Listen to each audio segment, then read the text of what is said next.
later in the race when the car's a bit lighter, they'll be in second. And then this is very much first gear, of course, for the old station hairpin.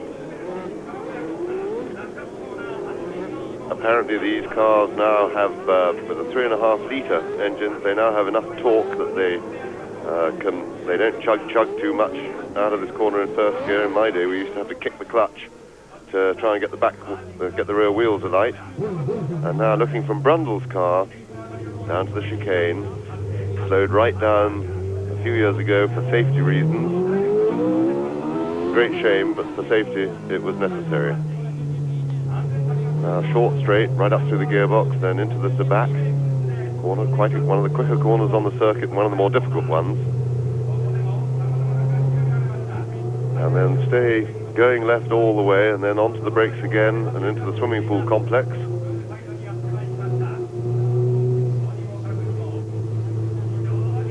And now Senna will be slowing the field right down in order to not wait any longer than necessary on the grid. He wants to bunch them up, so he doesn't have to sit there for longer than necessary with the engine running. Of course, the water temperature rises. These cars don't have fans. They depend on moving to keep cool. And of course, he'll have it in gear all the time, so the clutch will be dragging and causing friction. And again, he doesn't want to stay sitting in first gear with his foot on the clutch for too long, because the clutch can overheat doing that. Let me say again, as I say every year, that the first corner of this Monaco Grand Prix is the most crucial of the whole lot. If you can get into the first corner first, and that will be Ayrton Senna's objective, you've in effect got it made, because it's very, very difficult to pass. Now there, ahead of Martin Brundle, and we're with him now, you can see Alain Prost's car on the right of your screen as you look now. Ayrton Senna has got a clear track in front of him. He has got behind him Thierry Boutsen, and behind Boutsen is Mansell in the semi-automatic gearbox Ferrari, which could give him an advantage on this first lap. He's only got to flick the levers on the steering wheel to change gear. He does not have to take his hand off the wheel at all to operate a gear lever. So there are the lights. Watch for the green. And there's trouble on the grid because somebody, Derek Warwick it is, has stalled his engine. You can see the yellow flags waving furiously. This is no place to start a race if everybody has not got his engine running. The red light's on then. Alain Prost sits there with Stefano Medina. You can tell him, incidentally, by the green stripes on his helmet. The two Brabhams have got a camera mounted in an identical position on the cars, and we've been having some superb pictures from them in practice. Medina waving his hand. He wants to be restarted too from the look of things, and you can see also the tear-off strip on his visor ready to be ripped off if it gets clogged up with flies or oil or anything else that interrupts his vision. So a time of very high tension now, because the drivers, there you see the 5-minute board going out. That means to say there is going to be that much of a delay. Not too difficult to do, stall your engine under those circumstances, but Derek Warwick won't be at all pleased. There's Herbie Blash talking to Martin Brundle. Herbie Blash, who is the managing director of Brabham. So now you see what it's like from the driver's point of view. Prost directly in front of the Brabham, and to the right, the other red and white car is that of pole position holder Ayrton Senna. That is Prost's car. Now hopefully on an aborted start like that we'll get a 5-minute board pretty quickly. There shouldn't be too much to do. Meantime, everybody floods back onto the circuit. The race will, for sure, be reduced in length by 1 lap now. I understand we've already had the 5-minute board, so they're not wasting too much time. But we need to see a clearance of people from the grid. Meantime, tyre heaters are going on again. Ferrari, I need hardly say, with Italy being just a few kilometres away from here, is a tremendously popular constructor. And Nigel Mansell has got Nigel Mansell has got virtually the whole of Italy behind him now. He won, of course, in Brazil. He was lying in third position and a really fighting third position at Imola in the San Marino Grand Prix until he had to retire. And by the way, Mansell has had front wing breakages here at Monaco, and there have been deductions that that was the problem with Gerhard Berger's car at Imola when he plunged off the circuit, Ayrton Senna there. I'm being very careful not to say that that was the problem, because I don't think anybody really knows. One of the major problems that Ferrari had when they set about trying to find out what had caused the problem with Berger's car is that the enthusiastic tifosi, Italian supporters, had made off with a lot of the bits of Berger's car, as a result of which they weren't able to look at them all and deduce where, if anywhere, there was a breakage. There's Jean-Pierre Belsoise and his lady wife. Belsoise, remember, had the distinction of winning in 1972, I think it was, when it rained, and that race took 3.5 hours, as a result of which the rule was brought in, and a very good rule it was too, that Grand Prix should be 200 miles or 2 hours, whichever is the lesser. So we didn't have to sit here and get bored out of our minds for 3.5 hours as we did on that particular day. Well, if your idea of boredom is driving around Monaco for 3.5 hours in the rain, James, it certainly isn't mine. I wasn't driving, I was watching, and that was boredom. Right, well, there's the man. There is Derek Warwick, the chap who had to indicate by sticking his hand out of the cockpit that his Ford DFR engine had gone spare, presumably because he stalled it. Jackie Oliver, by the way, ex-Le Mans 24-hour sports car race winner in the dark glasses. And there goes the vital board, if I could only see what was on it. There we are. 1 minute. 1 minute to go. Walking towards us in the centre of your screen in the blue shirt, Charlie Whiting, who is the FISA scrutineer. So it's all going to happen again. The green flag. Another circuit of this 2.068 mile, 3.328 kilometre circuit at Monaco.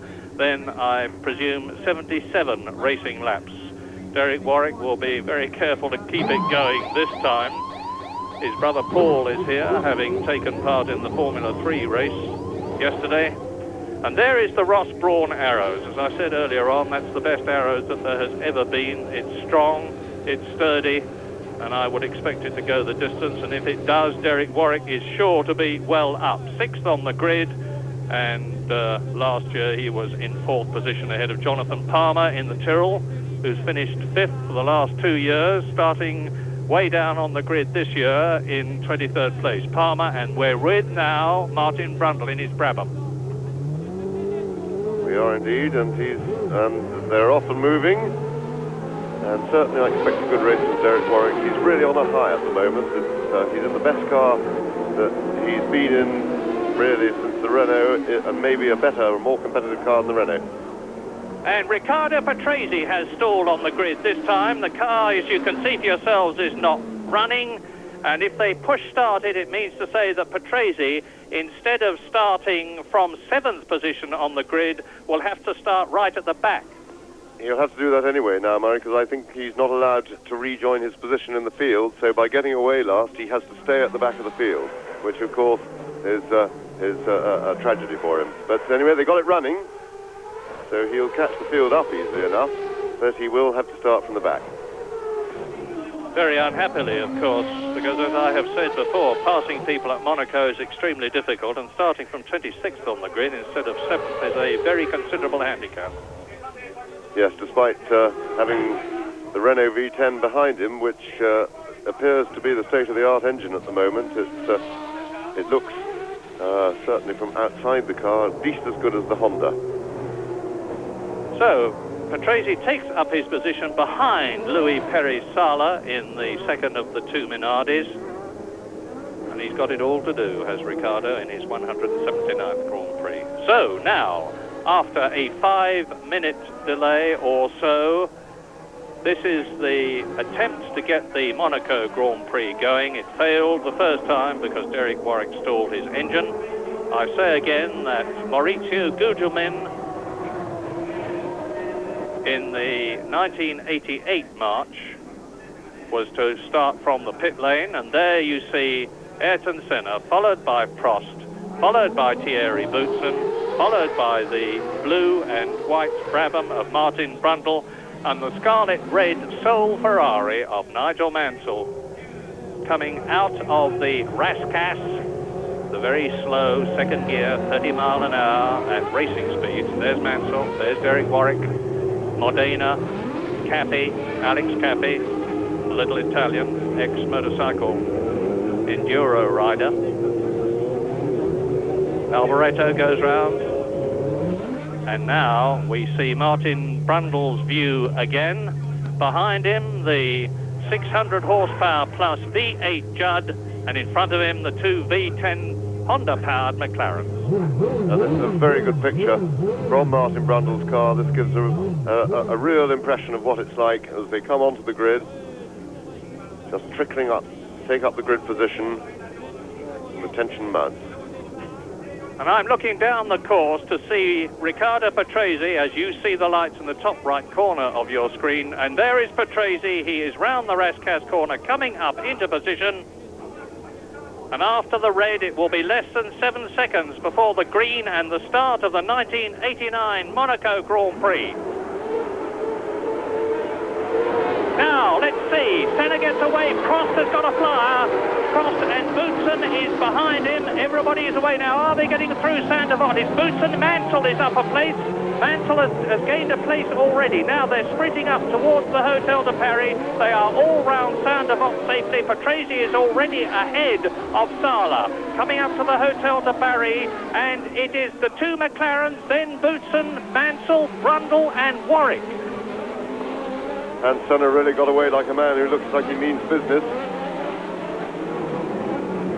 Prost taking it a little bit more gently on the opening lap, but Senna got a great start and looks as if he's going to try and break the field as soon as possible. Yes, but this time, unlike last year, Alain Prost is in second position and not trapped behind a car as he was in 1988, the car of Gerhard Berger last year. Through the tunnel at 160 miles an hour, down to the chicane, and there goes Mansell, Brundle still up, then it is Derek Warwick, followed by Cappy. Now we're coming up to the swimming pool. They go through in fourth gear these days, taking it at about 85 miles an hour. That's Johnny Herbert, and the McLarens are still in front. And Martin Brundle is starting to catch Nigel Mansell as Prost goes through second. Then it's Boutsen, Mansell, Brundle, Warwick, Cappy. No, it's De Cesaris, and Modena is catching up. Modena has gained a place already. Tarquini goes through. Cappy has dropped back. 1 lap completed. 76 to go, because I confirm that it is going to be a 77-lap Monaco Grand Prix. It having been reduced by 1 lap in view of the full start. There is Olivier Gouillard in the Ligier with its Ford engine coming up the hill, round the Hotel de Paris, into Casino Square, turning right, plunging downhill. There is the Hotel de Paris in the foreground, round Massenet.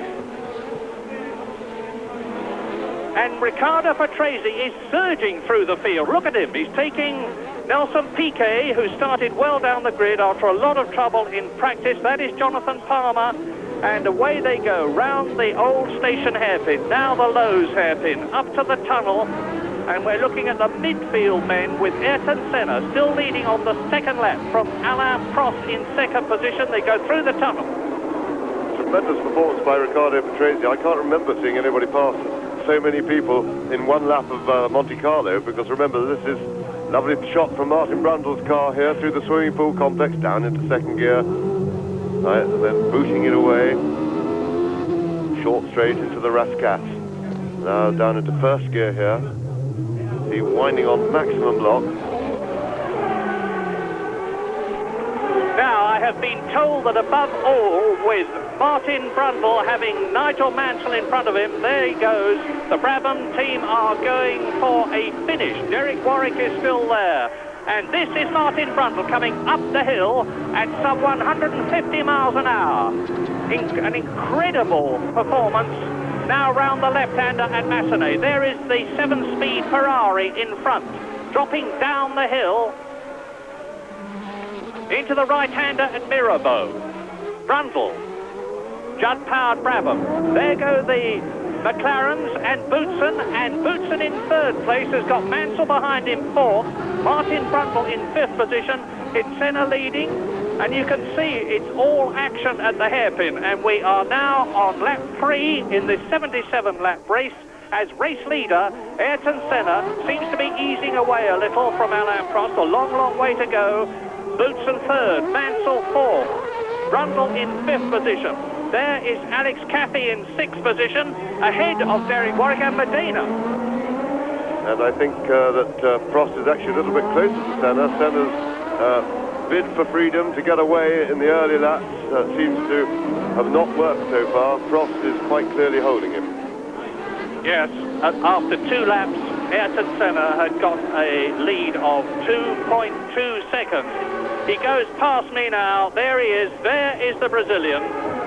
And that is Alain Prost. Now, as I've said before, Prost knows exactly what the score is. You can see the building gap between Prost in second position and Thierry Boutsen coming up to the Hotel de Paris in third place. Yes, and sure enough, that was the new fastest lap of the race from Prost, and he's reduced that gap by a full second. So Prost looks as if he's starting to mount his challenge. Now, this, of course, is going to be a challenge conducted with considerable patience, because it will take him all of the 70 laps to find a way around. We see a yellow flag in the tunnel, and it's Derek Warwick who's gone missing. We saw him slow down coming down to the station hairpin on the last lap, just had a subliminal flash of him, and what a great shame for Derek Warwick. Yes, now, James made a remark there about Senna and Prost. We have been assured, as I mentioned earlier on, that all is well between them, but I believe that not to be the case. Alain Prost was absolutely livid with Senna for what he regarded as a less than honest attitude, and there is one of the Minardis. It is that of Martini, Pierluigi Martini, and now Prost definitely going for it. He's right up with Senna.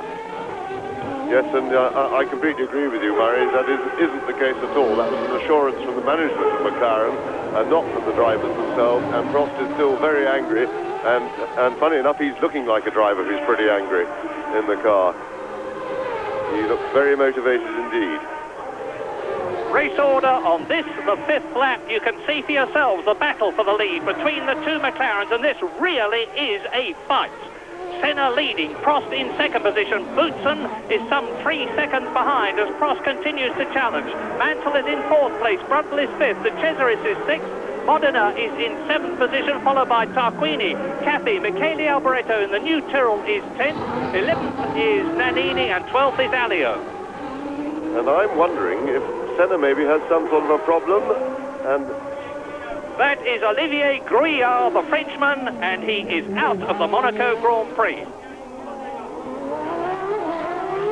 And Senna is definitely not lapping as quickly as he was this morning in the warm-up on full tanks in race trim, or as quickly as I would expect him to be, so I have a sneaking suspicion that Senna might have some problem with his car. Well, if he has, Alain Prost will soon be taking advantage of it. Alain Prost has already won 4 of the last 5 Monaco Grand Prix. There's nothing he'd like more than to make this 5 and to equal Graham Hill's all-time record. Now he's right over, he's very soon going to be in a passing position, but getting past Ayrton Senna in a car of identical specification and performance is going to be very difficult indeed. And you can see that Thierry Boutsen is getting a bit closer. The gap has come down slightly. If James is right, and I'm sure he is, this means to say that Prost could go faster if he could get past Senna. Now we must watch Boutsen, because Boutsen, you can see in the background, in 3rd position, is gaining slightly on the 2 McLarens ahead. And Boutsen is some 1 second ahead of Nigel Mansell. There is the red Ferrari in 4th place. Martin Brundle is still in 5th place. Down to the Portier, into the tunnel, upper gear. Past the stationary arrows of Derek Warwick, sadly out of this race. in an event which he expected to do well in and had every reason to expect to do well in. Now we are on lap 6. There's Boutsen, Mansell, so it's the two McLarens, Honda engines. Boutsen with the Renault engine. Martin Brundle with the Judd engine. Andrea De Cesaris is there in the Dallara. Now we're coming down to the Rascasse, which is second gear, 30 miles an hour. And if Prost can get his front wing close to the gearbox of Ayrton Senna's McLaren, he could be in a passing position as they come up to Saint-Devote, followed by Boutsen. Yes, he's going to have to get himself into position through the Casino Square. I'm sure that the place he's going to have a go is down the hill to Mirabeau, out of the Casino Square. So as they rise up the hill now towards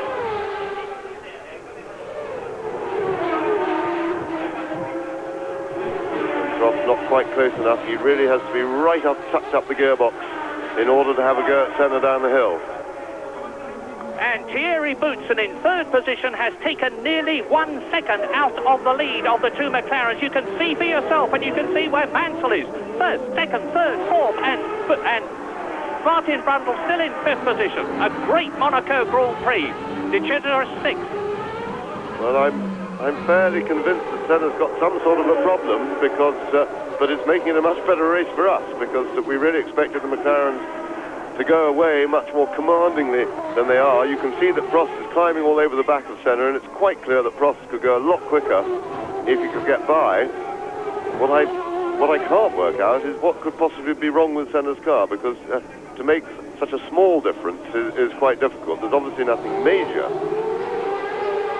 wrong with it, but I'll keep having a look. Now I'll give you the time difference between the first and fourth, and it is not going to be very much as Thierry Boutsen rounds the Rascasse with the McLaren of Alain Prost getting ever closer. Senna goes past me, and now Nigel Mansell goes past me, and the gap between first and fourth is 3.5 seconds. Thierry Boutsen, the Belgian, in the Williams Renault, climbing the hill towards the Massenet. You can still see Martin Brundle in the background in the Brabham.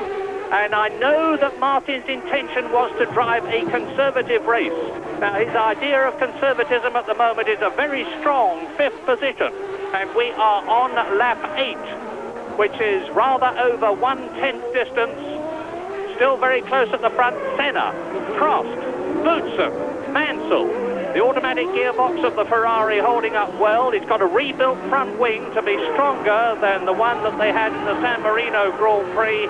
Into the tunnel yet again, building up fifth gear, 160 miles an hour, bursting out of it at 165 miles an hour on the drop down to the chicane. Second gear, 40 miles an hour, Boutsen third, Mansell fourth, Brundle in fifth position. It's Phil De Cesaris sixth, Modena seventh, Tarquini eighth, Caffey ninth, Alboreto 10th, Nannini 11th, and Alio 12th. And this is Nigel Mansell.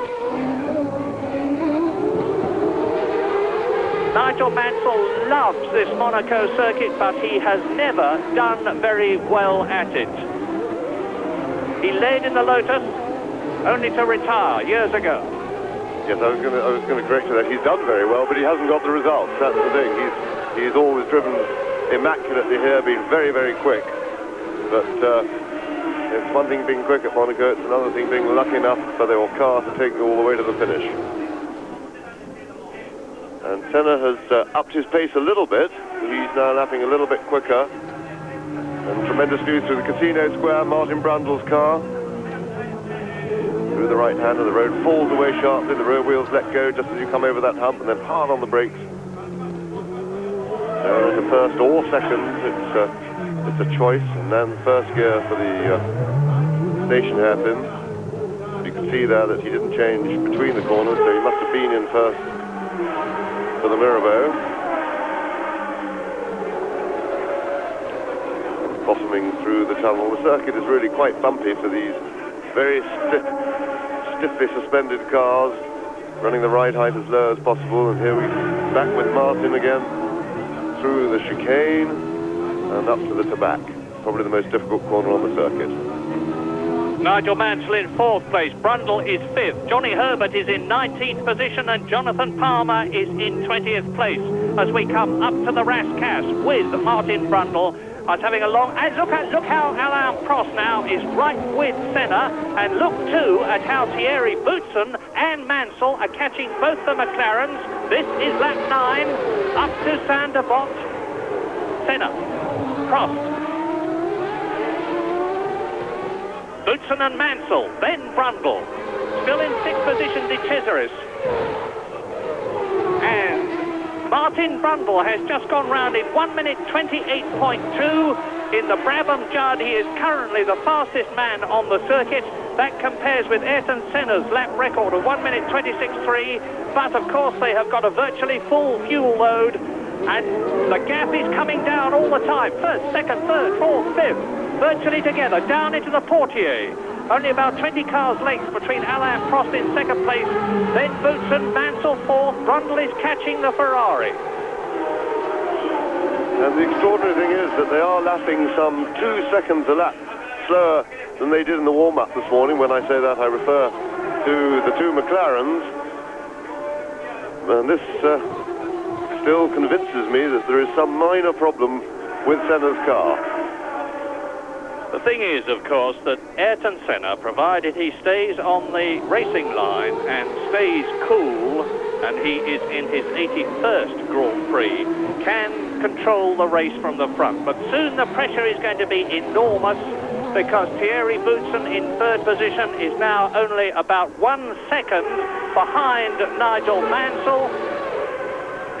Thierry Boutsen is, 1 second ahead of Nigel Mansell. There goes the Englishman. There goes the second Englishman, Martin Brundle. 1st, 2nd, 3rd, 4th, 5th together. And De Cesaris is some 4 seconds behind Brundle in 6th position in the Dallara. In the second Brabham, it is Stefano Modena in 7th position, followed by Gabriele Tarquini, who did so well in the San Marino Grand Prix to finish in 6th place. He's in the AGS. 9th is Alex Cappi. And round the Lowe's hairpin they go again. Second gear this is. I had a long talk with Martin Brundle about gears just before this race started, and he said, of course, the cars this year, in comparison with the turbo cars last year, have got much more torque. They don't have to use the gears as much as they did in 1988. And Brundle comes down to the chicane, second gear, 40 miles an hour, chasing Nigel Mansell in 4th place in the Ferrari. Now we're with Brundle. That's the Ferrari ahead, and ahead of the Ferrari is Boutsen's Williams. They're round the swimming pool now. Left, right, tiny little short straight, right again. Then the left, past the boatyards on the left. Into the Rascasse. He's going to go hard right in a minute, and you can see the rear of the Ferrari getting closer and closer as Martin Brundle exits the Rascasse in 5th position, chasing Nigel Mansell. Over the line, Senna's just gone round in 1 minute 28.539, and he's just gone round quicker, but Prost is no, he's not. The fastest man on the circuit at the moment is Thierry Boutsen, 1 minute 28.3, and the Belgian is continuing remorselessly to gain on Alain Prost as we go into Casino Square with Brundle, now out of it. Past the new Metropole Hotel on the right, past the Mirabeau, that's where Alio went off last year, down to Lowe's. See Boutsen, the 3rd car, the white, yellow and blue Williams with its Renault engine, the Bernard Dudo designed Renault V10, and Martin Brundle is right up with Mansell. This is lap 12. But still, the ice-cool Ayrton Senna, as he goes into the chicane, is controlling things from the front. And whatever problem he's got, certainly making it a better race, because we've got the first 5 cars very much in combat. Of course, passing is another thing. Prost is as close as he can be, but really it's going to be very, very difficult to find a way around. Yes, I was talking with Osamu Goto, the Honda chief technician, earlier, and he was telling me that they make quite dramatic differences to the Honda V10 engine after San Marino, and you're watching Boutsen and Mansell virtually together, chasing Prost in 2nd place, Senna the leader, and Osamu Goto was saying that they've completely rejigged the Honda V10 engine in order to give it more torque, to make it more drivable, to make it more fuel efficient. Fuel efficiency isn't vital here at Monaco because the full race distance is only 161 miles. And now Mansell is very soon going to be in a position to try to pass Boutsen. Nigel Mansell then, against some people's expectations, has done 12 laps of this Monaco circuit. That semi-automatic gearbox, a suspect part of the overall Ferrari specification, has been beefed up. The electrics which control it have been strengthened, and Martin Brundle sees the Ferrari. Watch his right hand. That's the gear change hand. This is the swimming pool. Fourth gear he goes through there. You'll see his hand come off and change down into third gear. There he goes, down into third gear. Now to second. Cross hands. Here comes Martin. Up behind Nigel Mansell. And it's 1, 2, 3, 4, 5 cars going through to complete their 13th lap in this 77-lap Monaco Grand Prix. And it is the world champion Ayrton Senna in the McLaren Honda leading. Prost is in second place, Boutsen third, Mansell in fourth position, and Martin Brundle in fifth place with only about 4 seconds covering them. Andrea de Cesaris is still in sixth position. Down to the Mirabeau, the right-hander. Out of it, into Lowe's. What a race.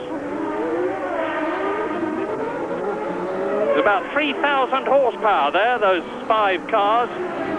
And Martin Brundle, the first 4 cars are using Goodyear tyres. Martin Brundle is the first Pirelli-equipped competitor. Went extremely well in practice on their qualifiers. Very confident about the race tyre. And I remind you again that Martin Brundle's intention and that of Stefano Medina, and that is Riccardo Patrese in the pits. Riccardo Patrese, who started last, having had problems on the grid in the pits. Well, Riccardo obviously stuck there, and that's doing his chances no good at all. Meantime, out of the Rascasse again, up into the twisty section with Monaco Harbour on the right, up to Saint-Devote, the right-hander, 70 miles an hour, third gear, accelerating away up the hill towards Massenet, the left-hander. They build up to nearly 170 miles an hour, believe it or not, in this section before going down into fourth gear. And now the gap between Prost and Boutsen, which was diminishing, seemed to me to be a little greater there, but Boutsen is certainly pulled away from Mansell, and Brundle is catching the Ferrari. We're with Martin Brundle now, coming down to the left-hander at Lowe's, round the hairpin. This is the second slowest point on the corner, on the course. Into the Portier, still in second gear.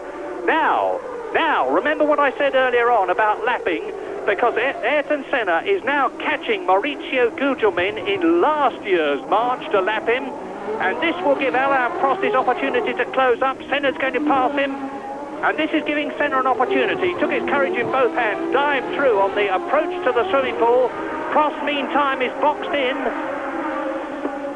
What will be in? Well, Prost has got through pretty quickly now. Gugelmin quite rightly made space, and now he's going to let Boutsen through as well.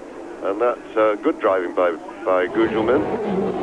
But what I was interested to see was how, as if a little bit of a gap developed, was how quickly Prost would catch Senna again. Because I'm still convinced that Prost can go a lot quicker. There's Mansell passing Gugelmin, and by the way, Riccardo Patrese came into the pits because he'd lost part of his rear wing. Martin Brundle now takes Gugelmin, and he's passed him. You can see clear track ahead from the camera. And interesting enough, Senna's found a new turn of speed because he just put up the new fastest lap for the race, and he's some 7 or 8 tenths of a second quicker than he's been at any other time in this race, despite having to pass Gugelmin. That is a new fastest lap, 1 minute 27.502 by Ayrton Senna, capitalizing on the fact that he was able to get past Gugelmin and clear out about a second lead over Alain Prost, who is now grimly trying to whittle it down again. We are on lap 16. Senna leads, Prost second, Boutsen third, Mansell fourth, Brundle fifth. De Cesaris is in sixth position, and then it's Modena seventh. Tarquini is in eighth position, and that is Roberto Moreno, who has been passed and is now being passed by Brundle. And look at the way Brundle is going. He's right up with Mansell. Yes, tremendous shot there. Brundle right up for Mansell's exhaust, helped by the back marker.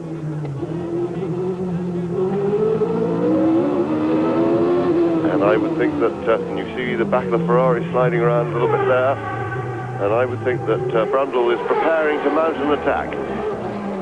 Yes, in the past, James and I have sweated with frustration about the on-car camera not being used. My goodness, it's been brilliantly used in this race, giving us a driver's eye view of how Martin Brundle is right with Nigel Mansell. And extraordinary enough, Senna has just gone another nearly, well, 3/4 of a second quicker than the lap before. So suddenly, in 2 laps, from doing mid-28 and appearing to be struggling, he's suddenly gone down into 1:26.8, which is really quite a surprise, because I wouldn't expect, there was no reason for him to have been sandbagging before or not rushing. But suddenly he's found a new turn of speed, and look how he's pulled away from Prost.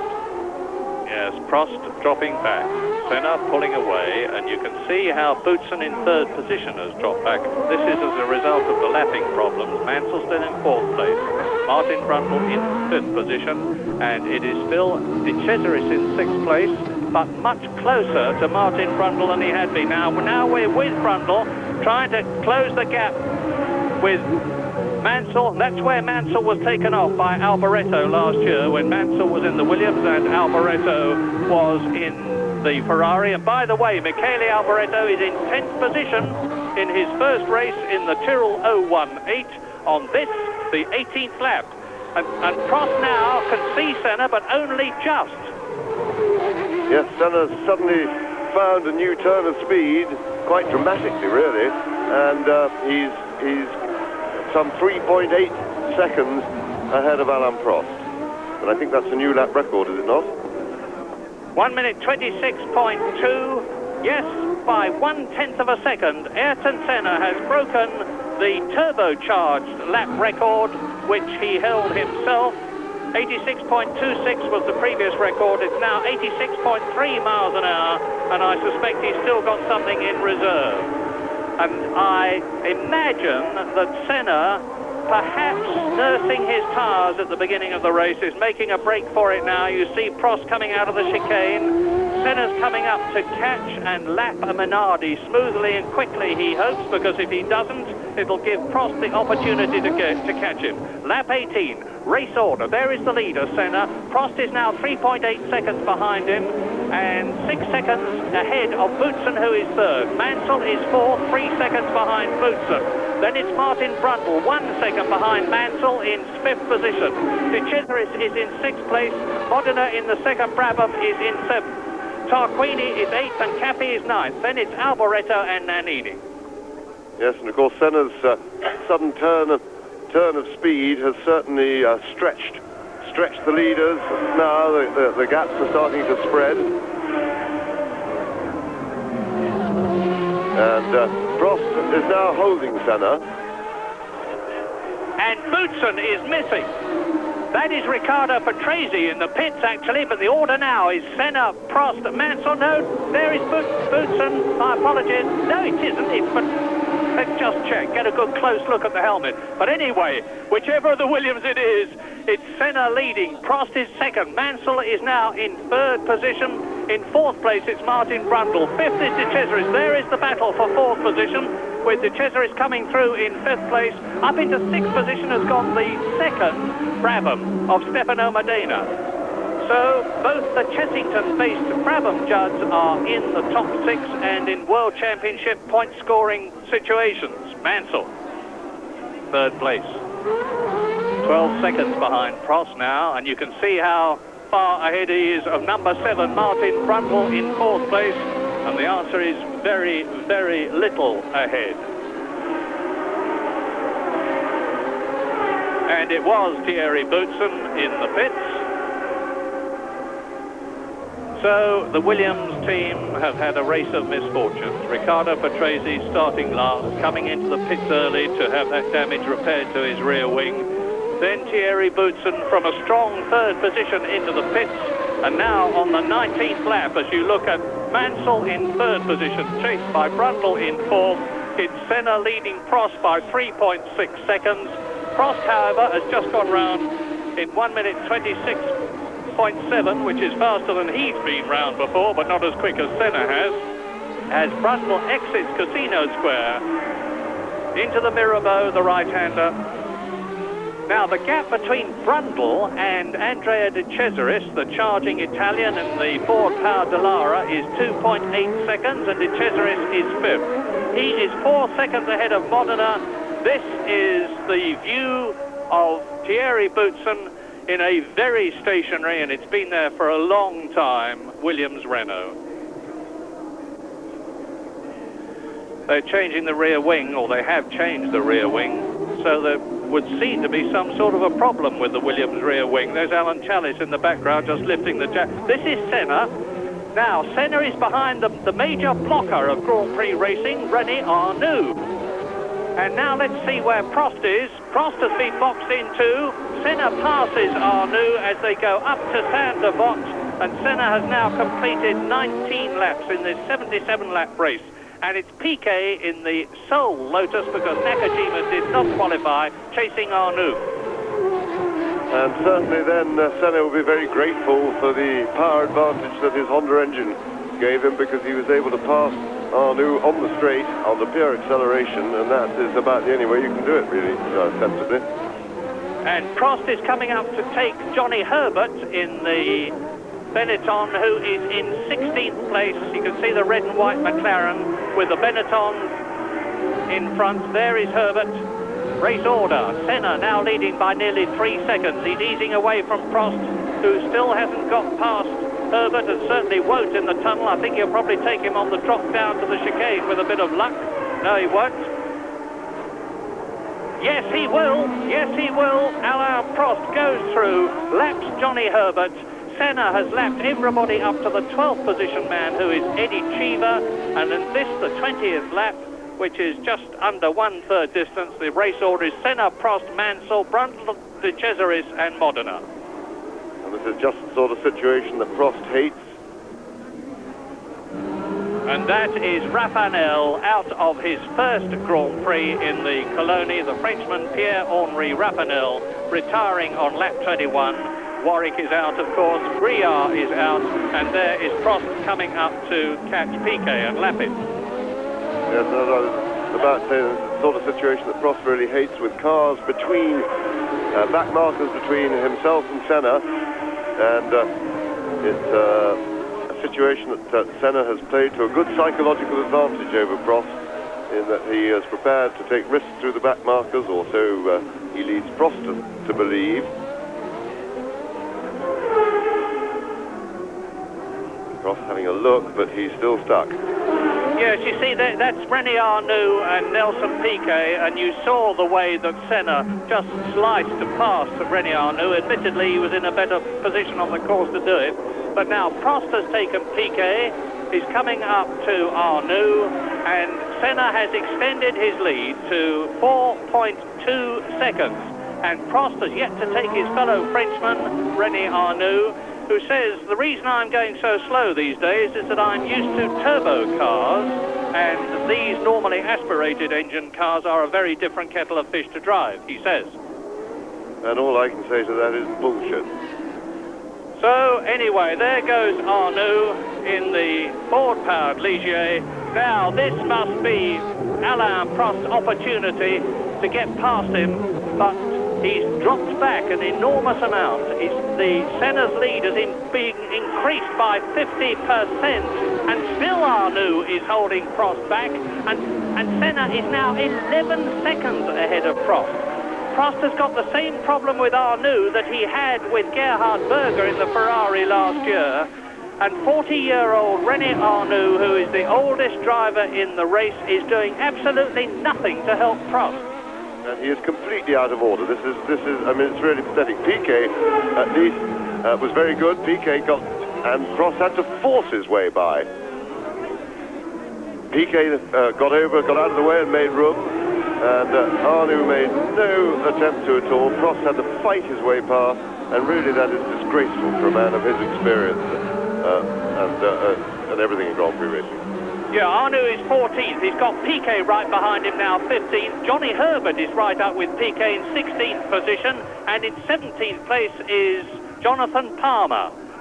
And there it is, there is the train, and there is Jonathan Palmer, and here is René Arnoux. You can see what James and I have been talking about. Nelson Piquet, 3 times world champion in the Lotus 101, as we see a replay of Alain Prost at the Mirabeau, forcing his way through on the inside, followed by Piquet, who has the door shut in his face by Arnoux.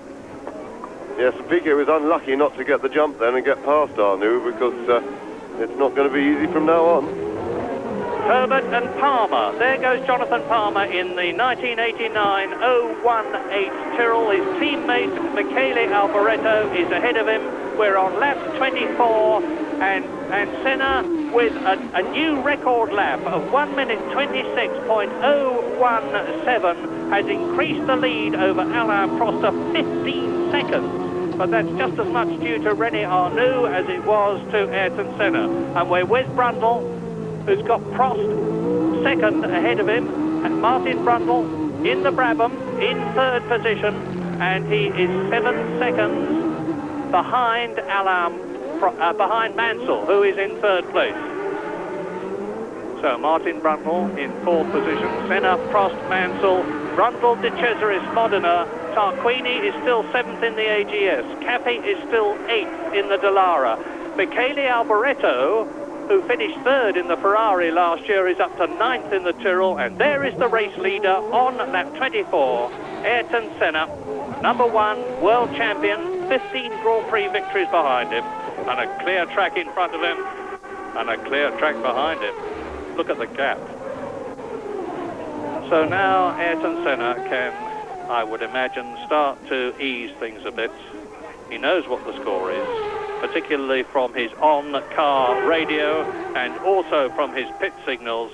He is out on his own with a 15-second cushion between himself and Alain Prost.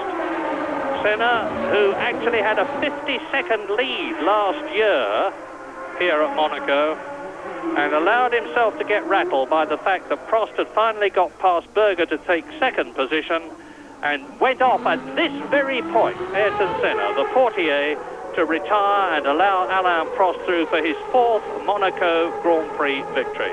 And I can't see Ayrton Senna making that mistake again. 15 seconds clear of Prost, who is 11 seconds ahead of Mansell, who has got Brundle right behind him now, because Brundle is right up with the Ferrari. Brundle 4th, and he's 2 seconds ahead of the 5th place man, Andrea De Cesaris, who is 3.5 seconds ahead of Modena in 6th position. Tarquini 7th, Cappy 8th, Alboreto in 9th place, Nannini is 10th, Alio is 11th, Chiva is 12th, and will be the next man to be lapped by the man you are looking at, race leader Ayrton Senna. Prost, my apologies, that is Alain Prost, of course, in 2nd position, trying to reduce that 15-second gap between himself and the race leader. Now, let's look back and see how far Mansell is behind Prost. Yes, and also we see Prost now has a pretty clear road, and it's now or never if he's going to be able to do anything about Senna getting away. He's got a clear track in front of him. Can he go quicker than Senna?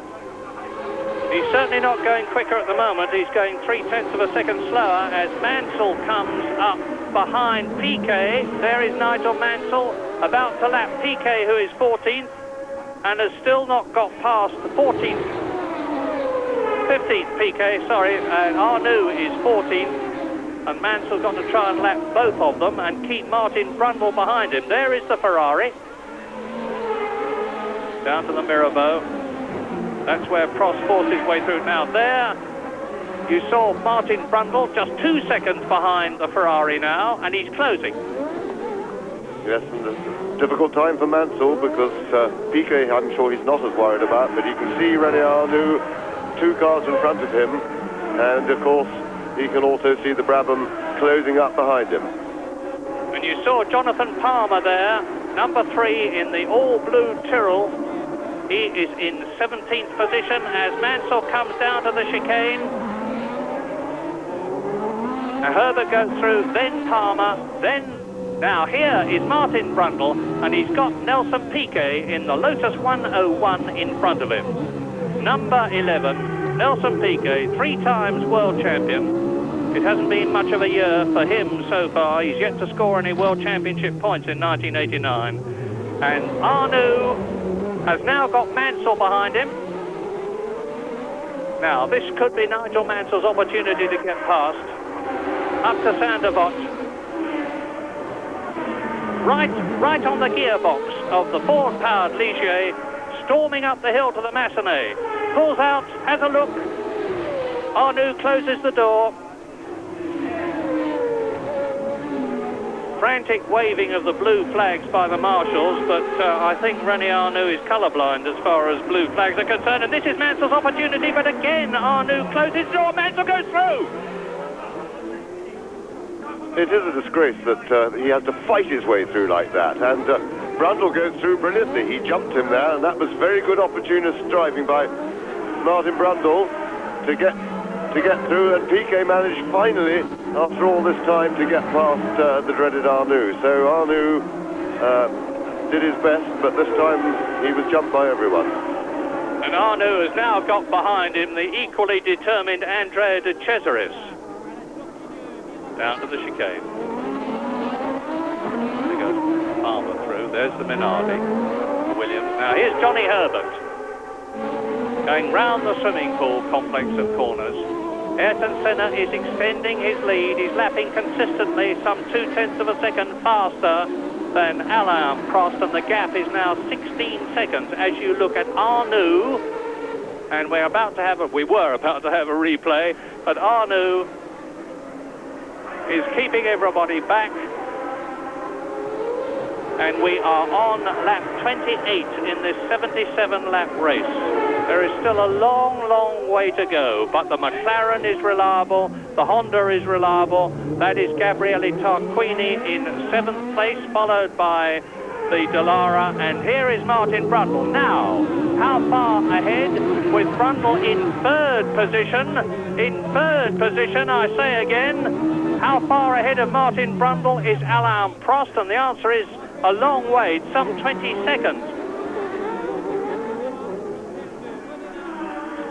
And there he goes. There goes Martin Brundle, and you can see that he is ahead of Nigel Mansell's Ferrari. Down to 4th position has gone Nigel Mansell in the Ferrari. We didn't see it on the screen, but I do promise you that Martin Brundle is in a podium position. That means the first 3. He is in 3rd position in his 3rd Grand Prix in the Brabham Judd as the McLaren comes up towards us round Sandervot. Alain Prost has cut the gap now. He's now lapping faster than Ayrton Senna. He's cut the gap to 15 seconds, and there are still some 49 laps to go. And if anybody is capable of reducing the gap to nothing and passing Ayrton Senna, eventually it's Alain Prost, and he's the only person on the circuit at the moment who's able to do that, potentially. Cutting very tight into the hairpin at Lowe's. Down to the 2nd gear right-hander. Now the Portier into the tunnel. 3rd gear, 4th gear, 5th gear, 160 miles an hour as he bursts out of the tunnel in 6th gear. Down to the chicane.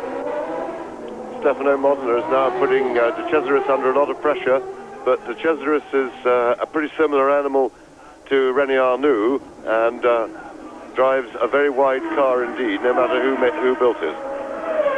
And the encouraging thing, apart from the fact that we've had a tremendous scrap at the front in this Monaco Grand Prix, is that there are still comparatively few retirements in this race, which is famous for claiming cars.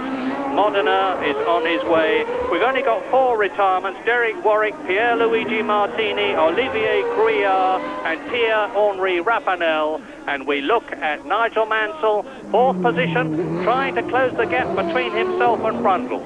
Senna leads by under 15 seconds now. because Prost is still lapping faster than Ayrton Senna, grimly attempting to close the gap. Nigel Mansell is lapping slower than Brundle, and you can see that the Englishman in the Brabham is pulling away.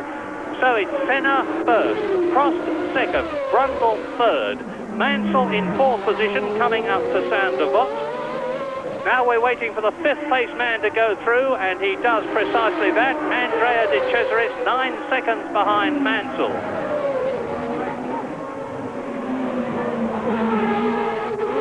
Nigel really going for it. The Italians love a fighter, and that's why they're so keen on Nigel Mansell. He never ever gives up. He doesn't understand the meaning of the phrase, and he's certainly not giving up now, because Mansell is lapping over half a second faster than Brundle. He's coming back at the Brabham.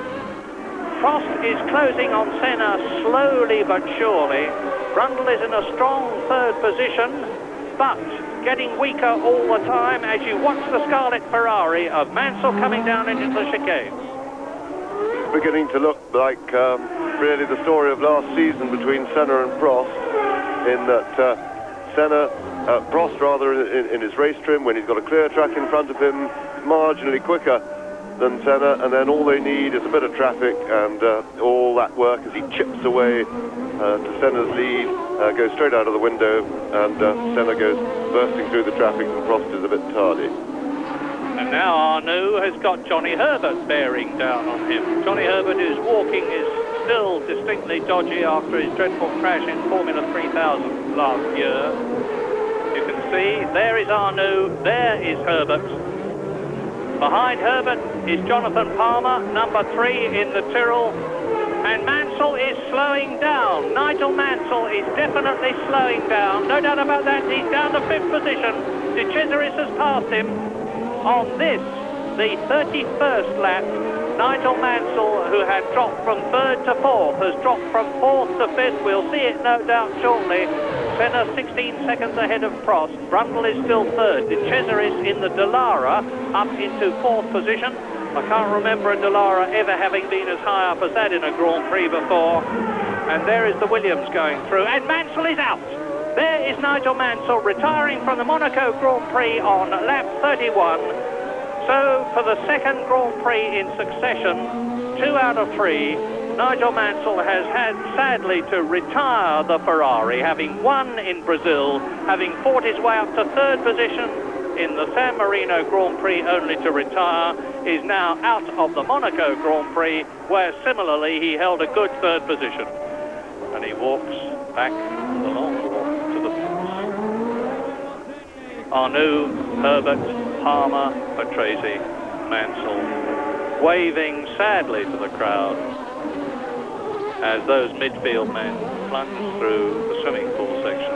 And Nigel will be walking back to report to Cesare Fiorio, the Ferrari team manager, and John Barnard, his car's designer. I'm guessing what the problem is. I suspect it is most likely to have been the gearbox, which, though improved, this new semi-automatic gearbox is thought by many people still not to be quite up to the job. And now then, on lap 32, Senna is still lapping slower than Prost, lap by lap as he comes up to people, but then he puts on a spurt, as James has said, and there is Ayrton Senna coming up to catch Michele Alboreto, who is in 8th position. Now you'll get an opportunity to see the new 018 Tyrrell. There it is, Alboreto, 8th position, about to be lapped by Ayrton Senna, race leader, ex-Ferrari driver, Alboreto, down to the Mirabeau. Prost, meantime, with another lap, half a second faster than Ayrton Senna, has reduced the gap to 14.5 seconds. But that is now a big deficit at this stage of the race. Ayrton Senna goes round the portier into the tunnel, and Nigel Mansell not looking over happy.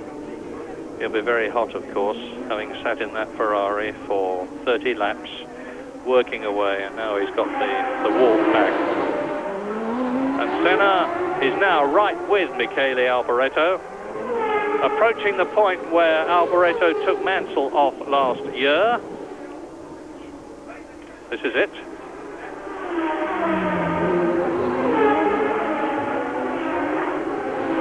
Senna undoubtedly not going as quickly as he could here. There's nothing he can do about getting past Alboreto at this point, but he's coming up to Saint-Devote where he certainly can. Yes, you watch the power of the Honda down the straight now. Can he swamp him? Yep, Senna just outpowers him round the outside. And he's been quite lucky a couple of times in that he's come from slower cars, like he came from Arnoux really for the first time on the approach to Saint-Devote and was able to get straight past him. And that's lost the fun. We've lost our picture. And here comes Nelson Piquet, number 11, Nelson Piquet, who is in 13th position, about to be caught and lapped by Martin Brundle in third place in the Brabham Judd. And if Martin keeps it up, he's going to have a podium position, third position, and that would be an absolutely terrific achievement by the Englishman. He's had 1 second in his career, only to have it taken away from him on a disqualification point. And sure enough, Mansell's problem, we have now been told, was a gearbox problem. And there goes...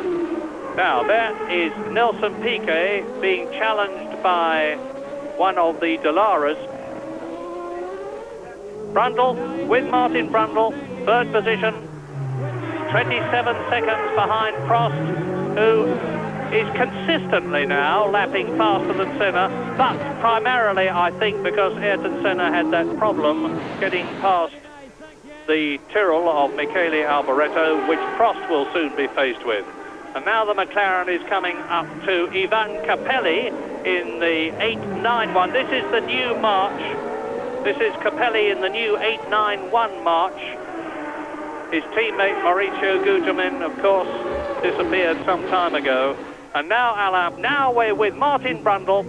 How far is he behind Alain Prost? It's well over 20 seconds. He's coming round the swimming pool, down to the Rascasse. He's going to go hard right here in second gear. Accelerate away, round this next right-hander. Then there's a bit of a left kink. He's got the pits on his right, underneath the bridge, past our commentary boxes on the left, underneath the second bridge, up to Saint-Devote, third gear, 70 miles an hour. And Martin Brundle is now 26 seconds behind Prost, who is 14.5 seconds behind Senna, who is leading the race on lap 35 out of 77, coming up to half distance. Yes, and things are pretty settled now for Martin Brundle. I don't think he'd be entertaining any ideas about being able to catch either of the McLarens ahead. At the same time, he's got a very comfortable lead over his teammate Stefano Modena, who has got past the Cesaris. So Modena now in fourth place, and some 25 seconds behind Brundle. And if you're wondering why we're not getting any pictures from Casino Square, it's because the camera has gone down, so there will be a gap from going up the hill where Senna is now until we see them coming down the Mirabeau. And Senna now is on his 35th lap. Yes, well, the race is all fairly settled now, fairly stalemate, and so that gives me a chance to mention something that I had a letter, as I do from time to time, on very much the same subject last week, asking me whether I'd ever noticed that when the fact that if a car is half a second, say, ahead of another car, at 20 miles an hour that is X yards, and at 180 miles an hour that's a lot more yards. Well, slight insult to my intelligence that yes, I had noticed, and it's been going on a long time, these letters, but the fact of the matter is... Yeah, I'm sorry to interrupt you, James, but Prost has slowed right down and Brundle is catching him fast. Prost's last lap took 1 minute and 51 seconds, which is some 21 seconds slower than he'd been before, and I would hope that soon Martin Brundle and the camera that we're looking at now, through now, will be seeing Alain Prost come into sight and getting closer and closer all the time. It's Brundle in Brundle in third position, and his teammate Stefano Modena in fourth place. So the two Brabham Judds are going supremely well. Sorry, James. Yes, thanks, Murray. I don't want to spoil the race by banging on about this. But my point is, yes, of course one has noticed that. That's fairly obvious. But one of the things that, in all the years that I've been receiving similar letters, because it is quite a common occurrence that people write in and point this out to me for some extraordinary reason, have they noticed, though, that there is something that actually does increase that gap? And here we look. Yeah, well, you can see there, Piquet going out extremely wide. De Cesaris hitting him, and Nelson Piquet is out of the race, and Andrea De Cesaris gesticulating violently at Nelson Piquet, who is obviously extremely unhappy, and well he might be. And there is the number 22 Dallara of Andrea De Cesaris in the pits. Yes, and De Cesaris was actually trying to lap Piquet at the time. And here we see it again with the Williams creeping round the outside, avoiding the debris. I don't think he managed to get round without hitting any lumps and bumps. And of course now the cars have got to be disentangled, and a very dramatic incident right in the middle of the road.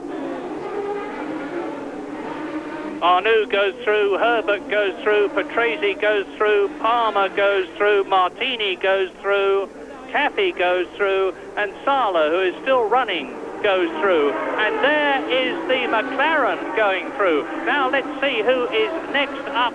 The marshals well out. De Cesaris still in the pits, and we're now on lap 37 with Ayrton Senna leading Prost, and there is Alain Prost in second place, 35 seconds behind his teammate, but now only 9 seconds ahead of Martin Brundle in third position. Stefano Medina 21 seconds behind Brundle in fourth position.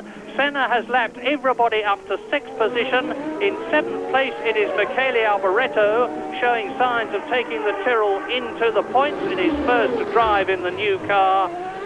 Prost is again closing marginally on Senna, but the gap is 34 seconds. Yes, and I think that 20-second deficit, he must have been may have been held up by that problem at the station hairpin. Down to the chicane again, Senna up with Arnoux. Now we're with Brundle, 9 seconds ahead of the car that we were just with and have rapidly left is Alain Prost in second position. Now, how is Ayrton Senna going to cope with the dreaded René Arnoux? We'll soon see. Behind Ayrton Senna, and Senna has lapped him, is Johnny Herbert, who is in 13th position at the present moment. Right, and I think Senna will do what he did a few laps ago and just power past him on the straight. But going back to what I was trying to get across before, is that over the years, all these people that have written in to me pointing this problem out, nobody has pointed out the much more important problem of why the cars spread under acceleration, particularly on a slow circuit like this. And that is very simple, because the driver behind cannot put his foot on the throttle until the guy in front has done it, because these cars have so much acceleration in low gears that you just hit the other guy straight up the bumpy. And therefore you have to wait. Therefore he always gets the drop on you. Therefore that is what makes overtaking one of the factors that makes overtaking so particularly difficult on a circuit like this, because the other guy gets the power on first, you have to wait for him, and then he goes away. And Martin Brundle is getting the power on, because he is now only 7.5 seconds behind Alain Prost. As you look at them, there's Piquet walking in. You just saw Piquet walking through our picture and your picture, and the race order at the present moment on this, the 39th lap out of 77, is Senna leading Prost by 33 seconds. Brundle is in third position, just 7 seconds behind Alain Prost. In fourth position, Medina. Fifth is Tarquini in the AGS, who was sixth in the San Marino Grand Prix. Great drive. And sixth is Cappy. Now, there is the Dallara. Here is René Arnoux, then Herbert. And bits flying off Herbert's car there. You can see that piece of bodywork on the road. And so Herbert got into a tangle. He slowed right down. And there is the confirmation as Johnny Herbert limps into the pits in the Benetton Ford. That will put him down the running into the pit. Now let's see what they do. Under goes the jack, up goes the back of the car. Off come the rear and the front wheels and tyres. And the seconds are ticking away for Johnny Herbert, with Ayrton Senna now on his 39th lap. He's just gone round in 1 minute 27.8, which is some 1.6 seconds slower than his fastest ever lap. And Tarquini is up into 5th position. Race order now with Senna well on his way. He's got the race in his pocket once again, provided he just keeps rolling. We're at one half distance now, half distance. Senna leading Prost by 35.5 seconds, and the gap between Prost second and Martin Brundle third is, I'm just checking now, 7.5 seconds, no change there. Waiting for Modena to come through, and he's 23 seconds behind Brundle. Modena 4th, Tarquini is 5th, and that is Eddie Cheever, who has stalled his arrows at Lowe's hairpin. The marshals frantically getting him out of the way as the Coloni comes down of Roberto Moreno. And out of the race has gone Gugelmin in last year's March 881. Finish for the Brazilian. Gugelmin with his compatriot Ayrton Senna leading by a long way. Yes, and after what appeared to be a very reliable start to the race, after some 20 laps, we only had, I think, 3 cars out of the race, and suddenly they're going down 9 pins. Yes, Warwick out, Martini out, Griard out, Rapinel, Mansell, Piquet, Gugelmin. Here's the replay. Let's see what happens as Cheever spins the arrows. There goes the march to the right, followed by Martin Brundle. And I was wondering how Cheever managed to get into that position, because that is a most extraordinary mistake to make, although there may have been oil there, because if there wasn't oil, that really was a serious beginner's mistake. But to justify it for Eddie, it does look as if there was some sort of problem on the track that he maybe didn't see, because the marshals are now attending to it.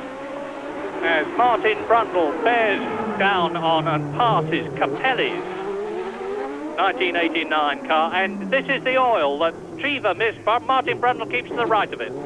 Yes, and obviously somebody is pouring oil out, because there were lots of oil flags going down into Mirabeau just from that previous shot as they were approaching. So quite obviously somebody has dumped a lot of oil around that area of the circuit.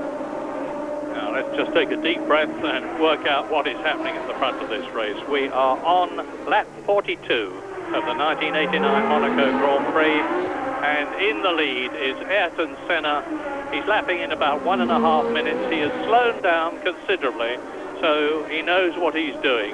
Alain Prost, of course, is in second place. The McLaren's first and second. There he goes, Brown the left-hander at Lowe's. 33 seconds now behind Ayrton Senna. There is the race leader, Ayrton Senna, going into the tunnel on his 42nd lap. And Martin Brundle lost 7 seconds on 1 lap, obviously because of that oil problem at Lowe's hairpin. He's now 16 seconds behind Prost.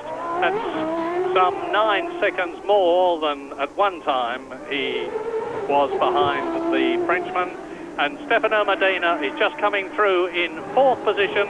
So it's McLaren first, McLaren second, Brabham Judd third, Brabham Judd fourth, that is Stefano Modena.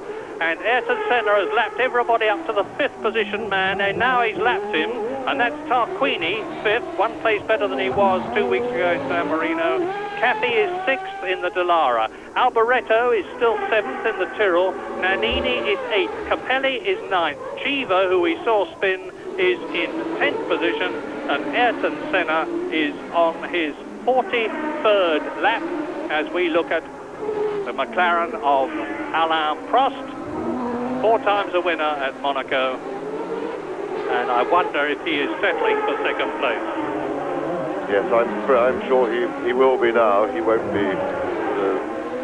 Really, Senna is a little bit out of reach to try and chase, so Prost, I'm sure, will be more interested in capturing 6 points, nursing his second place, and, of course, keeping at bay the threat from Martin Brundle, who's having a wonderful Monte Carlo Grand Prix. He's some 15 or 16 seconds behind Prost at the moment, but certainly in range if Prost has any sort of a mechanical problem. Brundle could easily pick that up. Well, here at Monaco, it is 4:45 in the afternoon. In Australia, it is 12:45 a.m. I know that thousands and thousands and thousands of enthusiastic Grand Prix followers in Australia listen to us and watch us. welcome to you, and I hope you're enjoying your late night viewing. Yes, please, and may I also say good-eye to Australia, and good-eye to Alan Jones particularly, who I know is in the studio. I never get to hear his voice because we fire down one-way traffic, but good-eye, Alan. Lap 43, Senna goes through and takes Nannini, who we have seen very little of in this race. Alessandro Nannini, the Italian in the Benetton Ford, and it is beginning to look as though last year's Benetton, the 188, is now past it in the same way that the March last year's car is past it, and Ian Phillips and Adrian Newey, the top men at March, decided to race their new car, and a lot of people, and I'm one of them, are hoping that the new Benetton with the new Ford V8 1989 engine will be racing in Mexico and giving the McLarens more of a run for their money. That is the diagram that shows you the gap between Ayrton Senna, who's just going through the tunnel, and you can see that he's almost exactly half a lap ahead of the green spot, which is Alain Prost, as Senna goes into the swimming pool.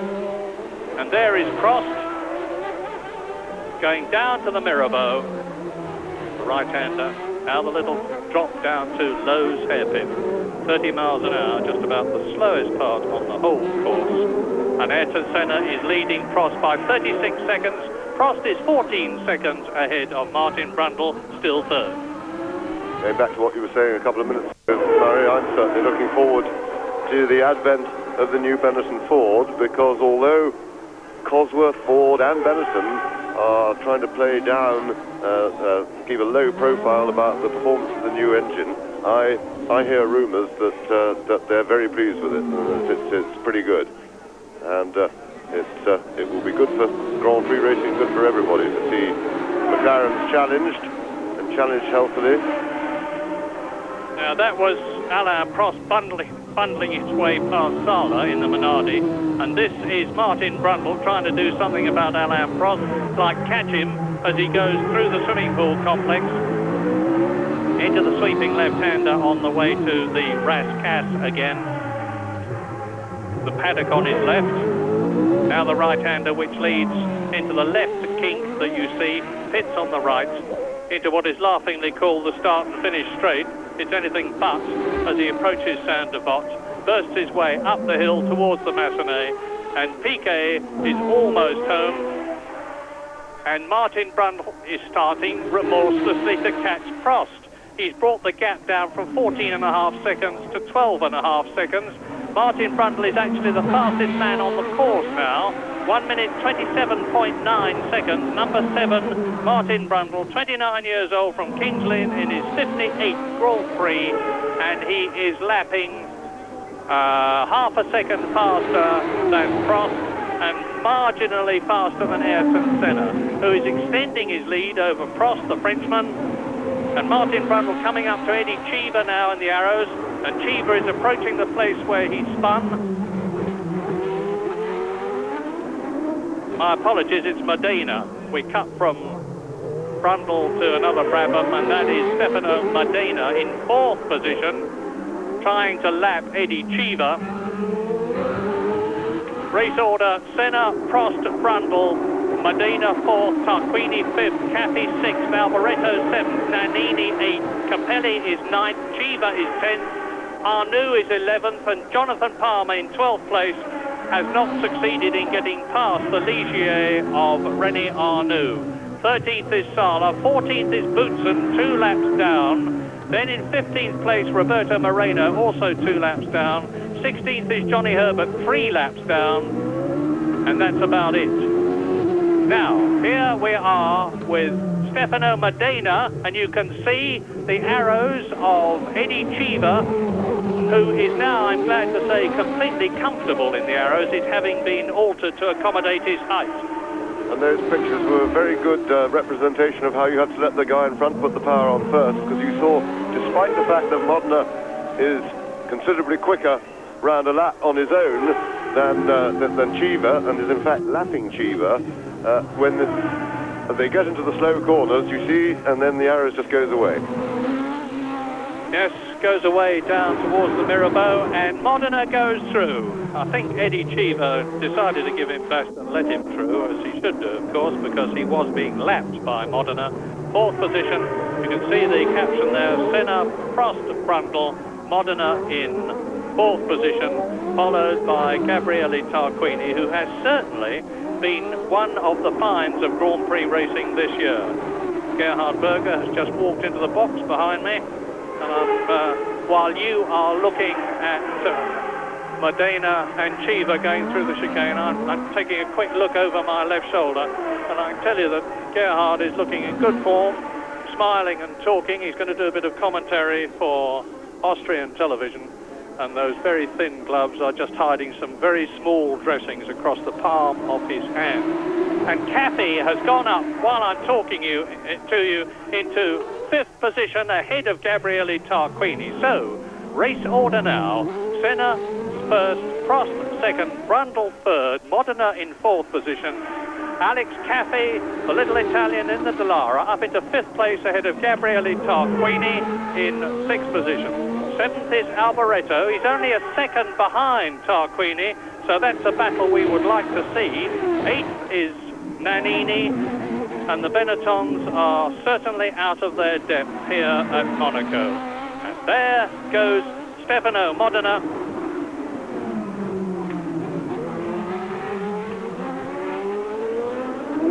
Down to those. That's Eddie Cheever, who has been lapped behind him. There is the Williams going through after Modena, and Eddie Cheever, the tallest man in Grand Prix racing, goes into the tunnel. And that is Gabriele Tarquini, number 40 in the AGS. He's taken the place of the stricken Philippe Streff, who is still in hospital in Paris after that tremendous crash he had for practice in Brazil. I'm glad to say that he is making some progress, Philippe Streff. Up. And that's the Coloni. We know that Raffanel is out, so now Roberto Moreno, the tremendously popular and likable Brazilian, who was a Ferrari tester last year, is out of the Grand Prix here and parked his car at Massenet. Alboreto. Now Alboreto is really going for it, as Roberto Moreno is pushed in with the order Senna, Prost, Brundle, Modena, Cathy, Tarquini. Alboreto is starting to challenge Gabriele Tarquini in the AGS, and hopefully we'll see that soon, because he's in sixth position, Tarquini in the points. Or is he? That is Tarquini.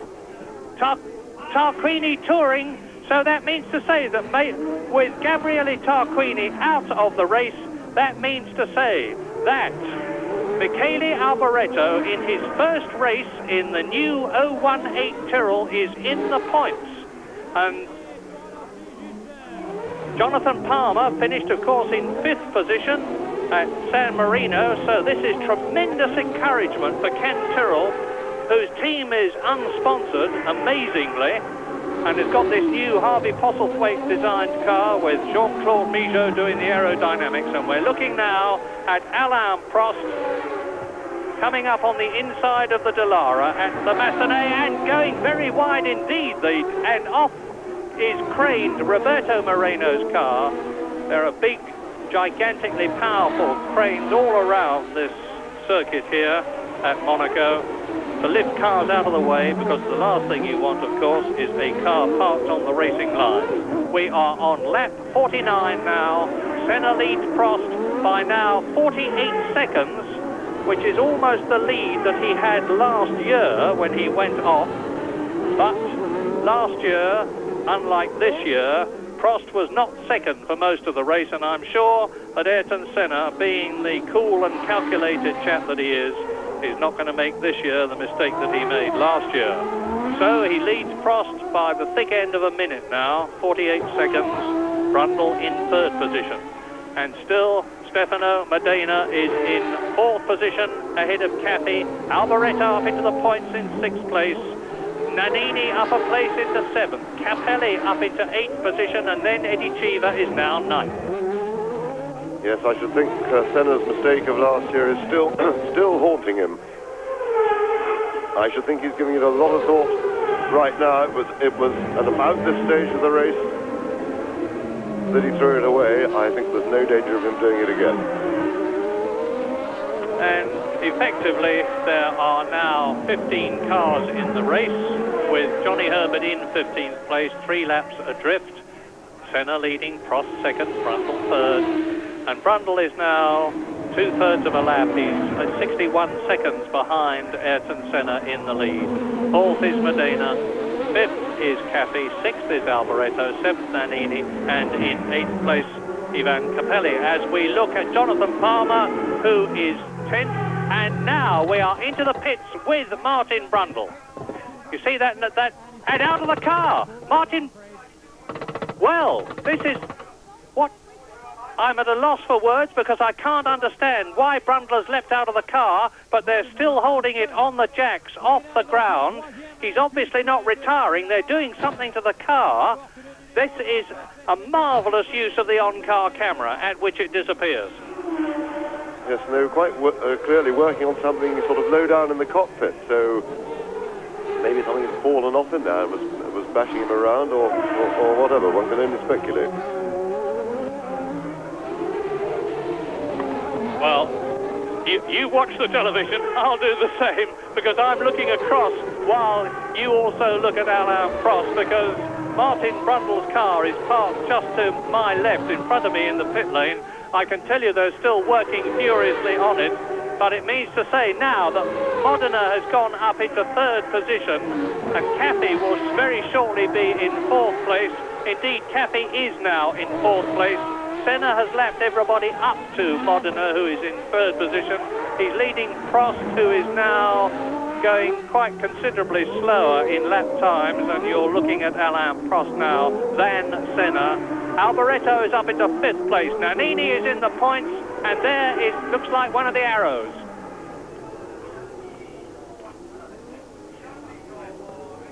Well, I can tell you that it's not an arrow, and I'm just trying to look through the murk and the smoke. And there is the answer. Luis Perez Sala, the Spaniard, with that looks like steam rather than smoke. And going back to poor Martin Brundle, because that really is a great shame for him that he's effectively out of the running now, but at the same time, I'm sure he'll be a very, very happy man, because he's driven a fabulous race. He's out-qualified Modena and out-raced him, and that, for sure, at the moment, is very, very important to him indeed, and that he certainly responded superbly. And just for the record, it certainly wasn't steam, and it certainly was smoke that was coming from the engine compartment of Sala's Ford-powered Minardi. And Martin Brundle is out of the pits. As I talk to you and you look at Nannini, Martin Brundle, I'm wondering, because this is not an unknown occurrence, whether the fire extinguisher came loose in the compartment and dropped around the footwell where it would have interfered with the pedals. Anyway, at the present moment, Senna is 50 seconds now ahead of Alain Prost, with Modena in 3rd position, nearly a full lap behind the flying McLaren Honda of Ayrton Senna. 4th is Alex Caffey, 5th is Michele Alboreto, in 6th position is Nannini, 7th is Capelli, 8th is Chiva, Jonathan Palmer is coming up in 9th position, and the reason Martin Brundle stopped was to have his battery changed, or rather to have his Brabham's battery changed, and has obviously dropped down the field, but we can expect to see him really flying, and I'm wondering how close he will get to the fastest lap of the day so far, which is that of Ayrton Senna, 1 minute 26.017, and now we're with Martin Brundle, and I think we're going to see some really sparkling driving. He's going for it. Yes, unfortunately, a battery change is a pretty major job. It's right in the middle of the cockpit. And that's Sala wandering back, having a little look round, see how the others are getting on. Luis Sala from Barcelona, his 17th Grand Prix, and he's walking home from it. Martin Brundle rejoined in 10th position behind Jonathan Palmer, who is now 9th, with his teammate Michele Alboreto in the points. Now, here is Martin. Massenet. And it's Jonathan Palmer ahead of him. So we're with the battle for 9th position, and Martin Brundle squeezes through, forces Jonathan Palmer out and gains a place. Yes, that looked a little bit on the marginal side to me, but Brundle really squeezed his way in, and I think he'll owe a lot of thanks to Jonathan Palmer for giving him the space, which he really didn't have to do at that point. Alain Prost, the gap is still much the same, because while Senna has gone through now, and he's on his 54th lap in this 77-lap race, controlling it very much from the front. He speeded up a bit, actually. 1 minute 26.8 was Ayrton Senna's last lap. We're waiting for Alain Prost to come through, and here he is doing so now. And the gap between the two McLarens is now 51 seconds, with Senna lapping over 2 seconds faster than Prost, who's being waved down. He speeded up a bit, actually. 1 minute 26.8 was Ayrton Senna's last lap. We're waiting for Alain Prost to come through, and here he is doing so now. And the gap between the two McLarens is now 51 seconds, with Senna lapping over 2 seconds faster than Prost, who's being waved down as he climbs up the hill into the Massenet, round the Hotel de Paris, turns right in Casino Square, drops down the hill with the Metropole Hotel on his left now, into the Mirabeau, and here is Martin Brundle on a replay. Yes, and I think this is probably the instant where he passed Palmer. You see Palmer just going out of the picture on the left, and very tight indeed. So his left front wheel there, lock, and we didn't really see much of it from that angle. And that move took Martin Brundle up from 10th position to 9th position, and he's going to make a few more up. Here's the replay again. And you see that's Michele Alboreto in front too. So Martin Brundle squeezes through with both his wheels on the curb at the right-hander, drops down to the left-hander, lows.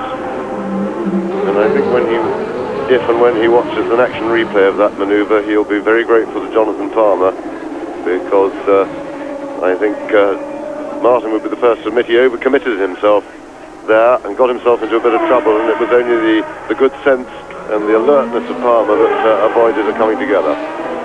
Well, you're watching René Arnoux, who is in 11th place,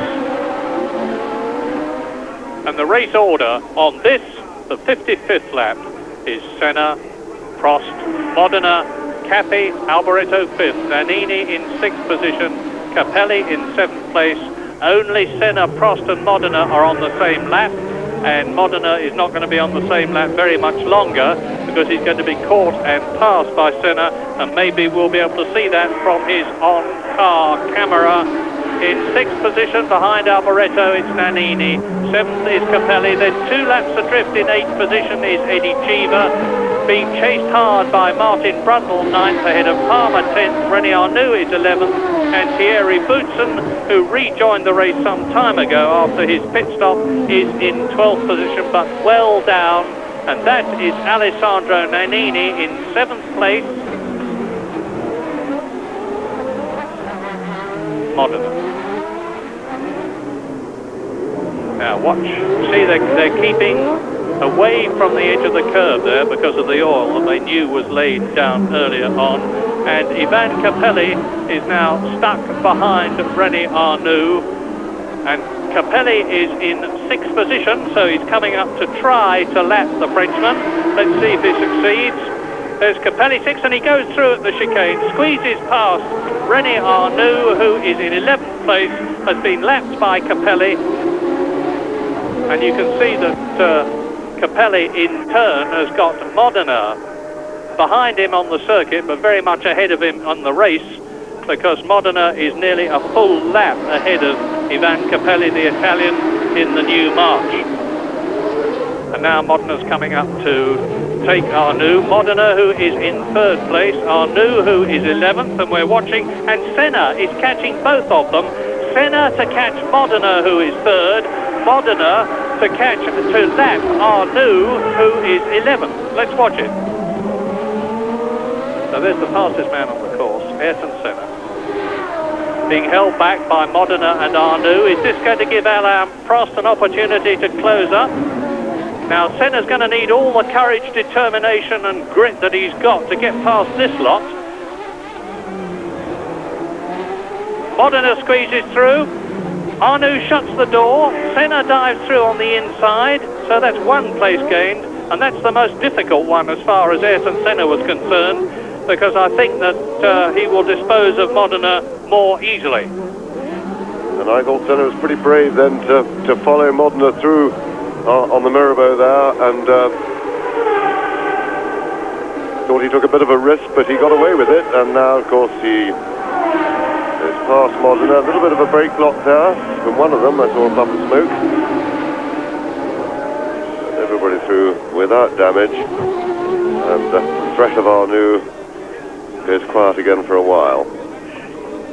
Only two men are now on the same lap, 57, and they are Ayrton Senna and Alain Prost, because Senna has lapped Modena, who is in third position. Cafe is fourth. Alboreto is fifth. In sixth position, it is Capelli.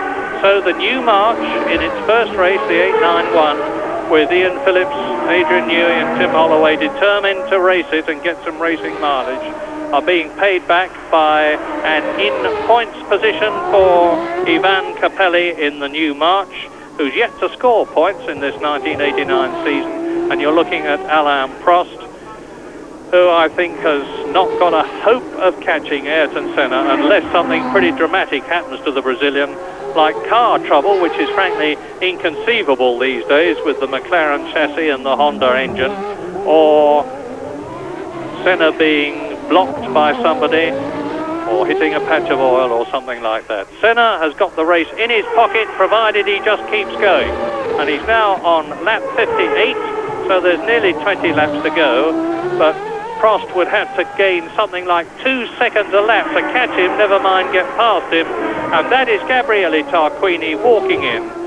Very, very sadly, I'm sure, because he took an absolutely super sixth position at San Marino in the AGS, which had only scored points once before in the hands of Roberto Moreno. And Tarquini had worked his way well up into the points only to have to retire.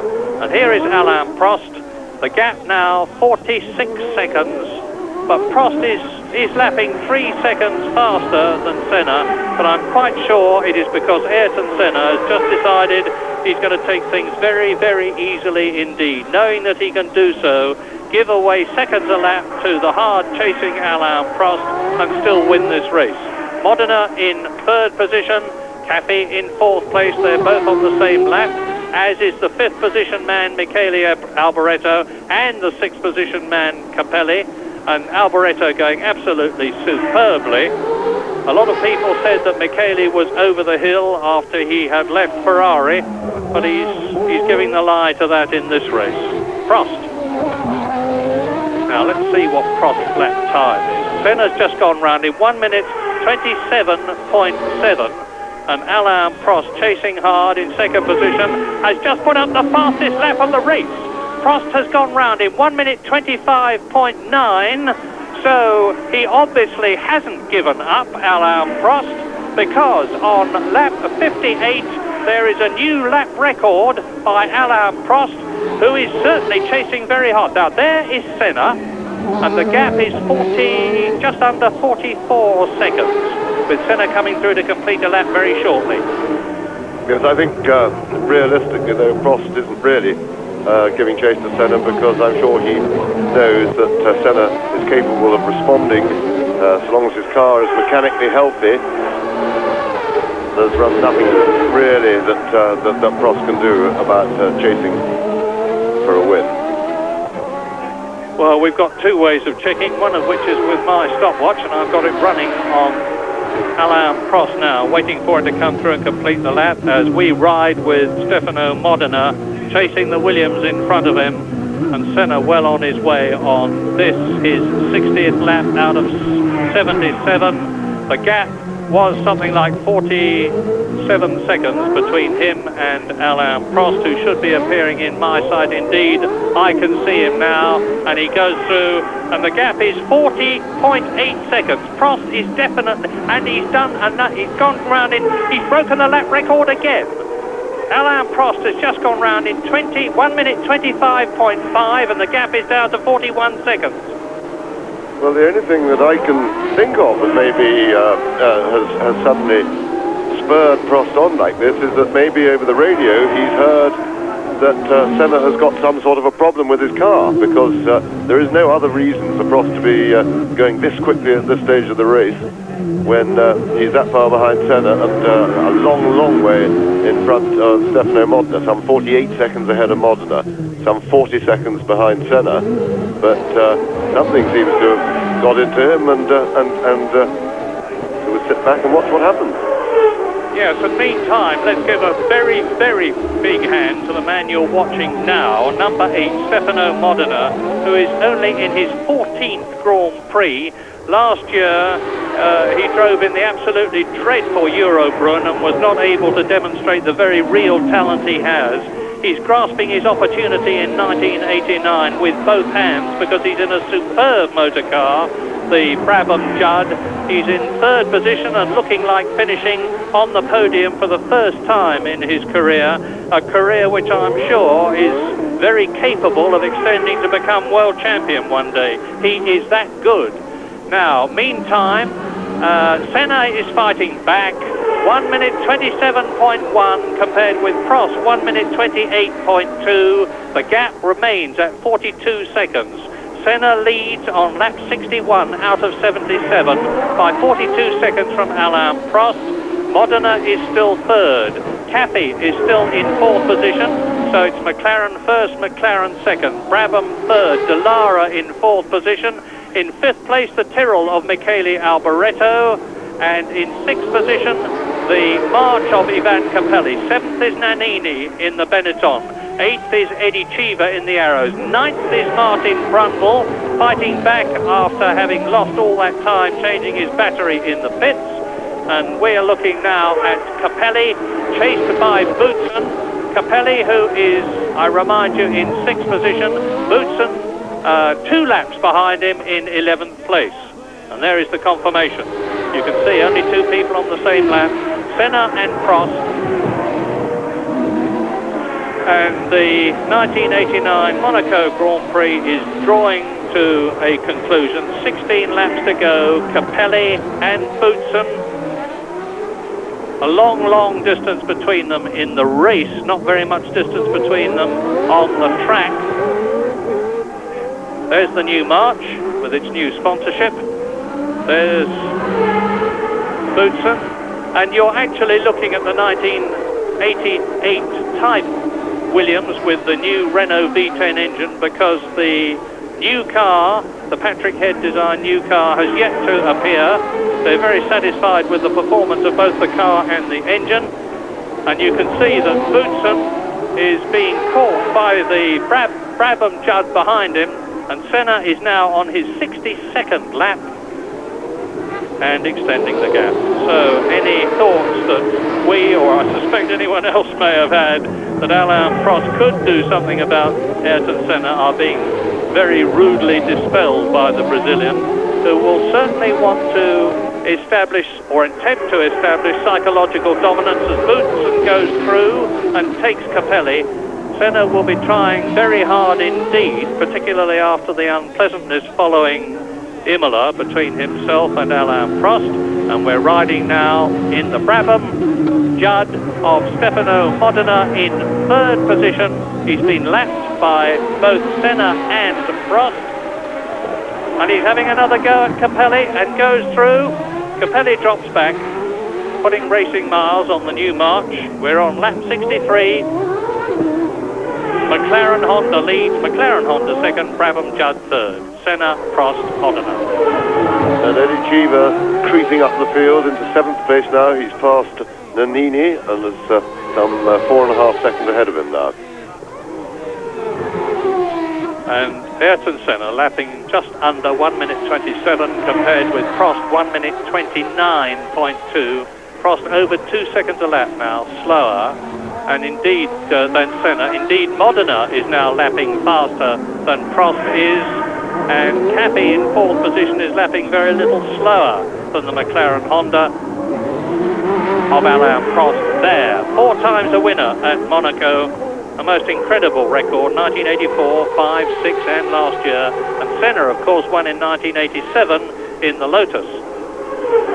Yes, what remains unexplained is that little flurry of speed by Prost, as if it was just him having a bit of fun, enjoying himself and trying to stick a good firm lap record in. Because tactically for the race, it seemed pretty irrelevant. Senna squeezing his way past. Pair of Tyrrells. We're going to have an interesting situation as you watch Jonathan Palmer after this race, because if Senna and Pralov, there's a replay of Senna going through and taking Jonathan Palmer in the Tyrrell with Michele Alboreto in front of both of them. And I was saying we're going to have an interesting situation after this race if Senna and Prost finish in the order that they're in now, because they will be jointly leading the World Championship with 18 points each. And at this stage of the season, the rather reserved friendship which existed between them has now certainly been dissipated, and they both have been in the recent past saying some pretty harsh things about each other. And Palmer now coming up to Michele Alboreto. Jonathan Palmer in the Tyrrell chasing his teammate Michele Alboreto, who is in 5th place. And Jonathan Palmer is actually a lap behind Alboreto in 10th position, as Eddie Cheever and René Arnoux, with the Frenchman in the white helmet and in the blue Ligier, both their cars powered by Ford DFR engines. Now let's see how the determined Eddie Cheever copes with René Arnoux, who is in 12th position. Cheever is in 7th place. 2 laps behind the leader, Cheever. Arnoux is 3 laps behind the leader, Ayrton Senna.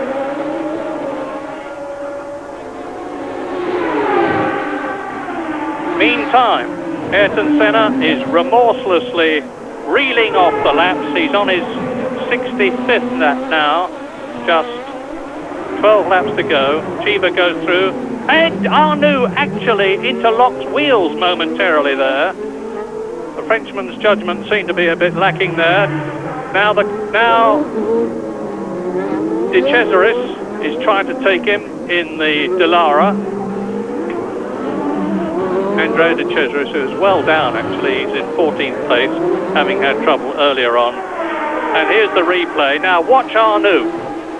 Yes, Arnoux turns in. I think they actually just touched front wheels then. But really, I mean, there's nothing really one can say about Arnoux. He just shouldn't be doing it. Well, while you watch him, I'll tell you that we're on lap 65. Ayrton Senna has a commanding lead of 50 seconds now over his teammate Alain Prost. Stefano Modena a lap behind in 3rd position. Looks like finishing in that place, and that'll be the highest he's ever finished in the Brabham Judd or anything else. Alex Cappy is in 4th place, and he is in the Dallara. In 5th position, Michele Alboreto, 2 laps behind the leader. 6th is Capelli, 2 laps behind the leader. 7th is Cheever, and in 8th position is Nannini. In 9th position is Martin Brundle, still ahead of Jonathan Palmer, 10th. Boutsen is 11th. René Arnoux is in 12th position. Johnny Herbert is 13th, and 3 laps behind the leader. So Johnny Herbert, who showed enormous profit and potential in Brazil by finishing in 4th place, is well down here. As Senna comes through to complete another lap, it will be his 66th lap. He's just ticking the laps away now. You can see there's the gap between them, nearly 53 seconds. and it's a race now which just has to run its distance. With 12 cars left running effectively out of the 26 that started.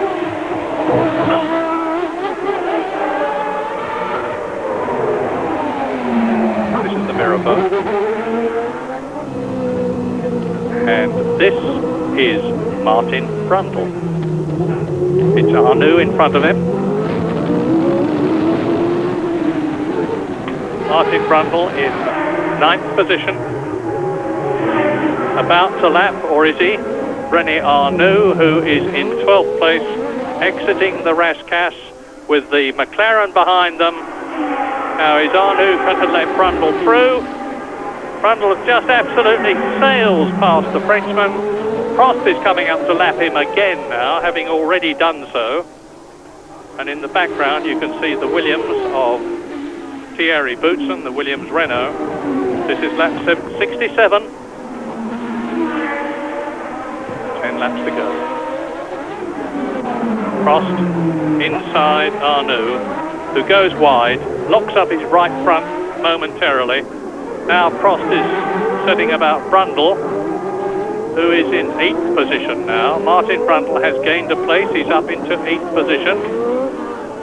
Behind Eddie Cheever 7th, Capelli 6th, Alboreto 5th, Caffey 4th, Modena 3rd, Prost 2nd, Senna in the lead. Now 55 seconds ahead of his teammate Alain Prost that you are looking at. The Frenchman who has scored more World Championship wins and more World Championship points than anyone else. 35 wins, an amazing 523.5 points. And you get half a point, incidentally, if a race fails to go its full distance within designated limits. And that's what happened to Prost. And the few cars that are left are very, very spread out around this 2.068 mile circuit. There is the race leader, Ayrton Senna. His Honda V10 engine has not missed a beat. There is an enormous regiment of Japanese technicians here to look after it, and their work has been very, very well done. Last year it was a V6 turbocharged Honda engine which developed some 1,000 horsepower, 1.5 litres. This year it's a 3.5 litre non-super oblique turbocharged, developing about 650 horsepower. The Honda allegedly produces about 40 horsepower more than any other engine. It is tremendously reliable, it is fuel efficient, and Senna is more than underlining now his claim to be the finest Grand Prix driver in the world by showing his teammate Alain Prost the way home. This is lap 69. Do you think, James, this is going to do anything to increase Senna's self-perceived dominance over Prost? Well, I think being Monte Carlo, it's a bit of a specialist one for him, and I think Senna would certainly expect to dominate Prost here, but I think he would probably agree with me that there's still plenty of fight in the little fella yet, and particularly when we get to the quicker circuits. As Prost proved last year, he was able to be a real threat to Senna, and in fact in the second half of the season he really got going, and I don't think we've seen the last of Prost.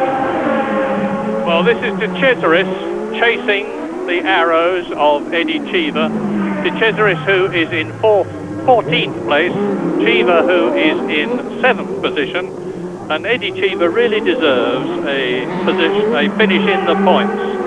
He's driven with great courage and determination, as he always does. By the way, Jonathan Palmer has unlapped himself by passing Michele Alboreto, who is still in 5th position. Jonathan Palmer is in 10th place still, but he has unlapped himself. And now De Cesaris has got past Eddie Cheever. That Dallara was designed by Sergio Rinland, the same man that designed the tremendously successful Brabham Judd with the help of John Baldwin at Brabham. So Sergio has got two very good cars on this circuit in his name. The 1988 improved 89 Dallara and of course the 1989 Brabham, returning to Grand Prix racing after a year's sabbatical in 1988.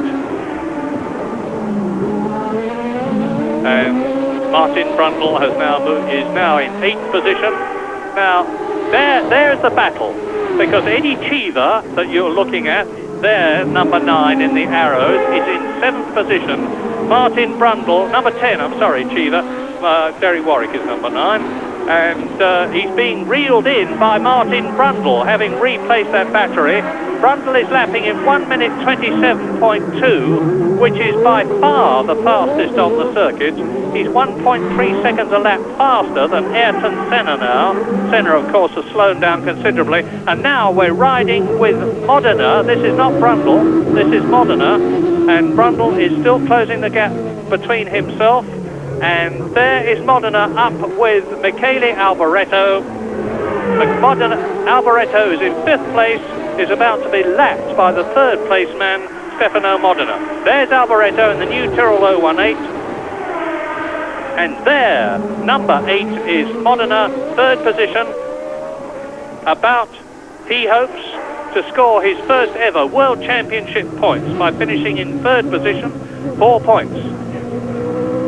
This is Casino Square.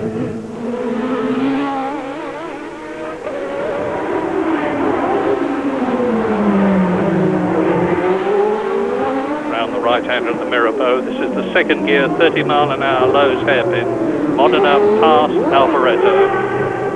Into the Portier, 2nd gear still. Up into 3rd, then 4th, into the 5th gear, tunnel under Lowe's Hotel. The one that flooded out some years ago and delayed the start of the Monaco Grand Prix very considerably. Down into the chicane. That's Alboreto. There is Modena.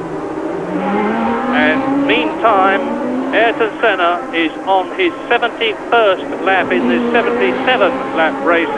Now, as near as makes no difference, a full minute, ahead of Alain Prost. But Martin Brundle, still by far the fastest man on the circuit, in 8th position. And Ivan Capelli still in 6th place in that new march. That's him just going into the Rascasse round the swimming pool. Arnoux in the Ligier round Lowe's hairpin, followed by the Dallara.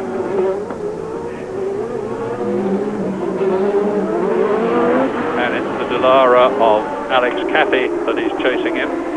Alex Caffey in 4th position. And we're getting a lot of new names up at the front now, because Alex Caffey in that extremely neat Dallara has yet to score a World Championship point. So in the World Championship points for the first time are Modena, who is in 3rd position, Caffey, who is in 4th place. Alboreto, of course, has got a lot of points to his name. He's in 5th position, and behind him, 6th position is Capelli. Yes, and in 8th place is Martin Brundle, still fighting back. And if anybody deserves some points for today's performance, he certainly does. He is only half a second behind Cheever, still battling away with Eddie Cheever. And Cheever is in turn 15 seconds behind Capelli, so he's got to get past Cheever, and he's got a bit of a run to do, and he's running out of laps. It's terribly important to the Brabham team that they should get points, because they are currently having to pre-qualify to even take part in the official qualification sessions. And now it looks as though Arnoux, is he going to be pushed? No, he holds his place, continues to keep Alex Caffey, who is in 4th position behind him.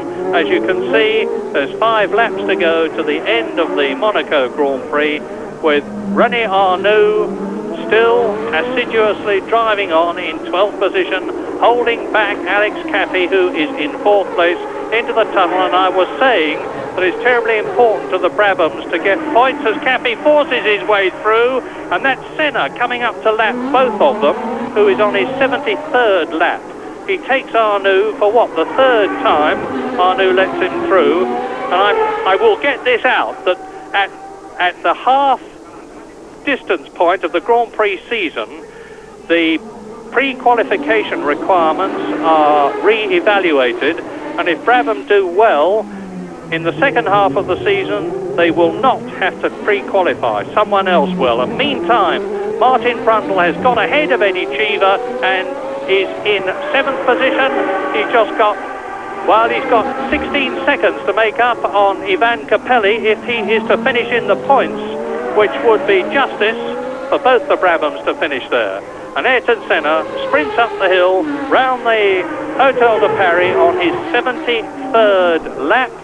He's continuing to lap some 0.6 of a second faster than Alain Prost. He's now 61 seconds ahead of him. Modena is 52 seconds behind Prost. He is in 3rd position. It's still Caffey 4th, Alboreto 5th, Capelli 6th, Brundle 7th, and the interest in the race at the present moment is can Martin Brundle 7th get ahead of Capelli 6th and in the process get himself 1 World Championship point to add to the ones that he already has. Not this season, he hasn't scored any points this season, as I said earlier on, but he scored 10 points earlier on in his career. Martin Brundle, that is.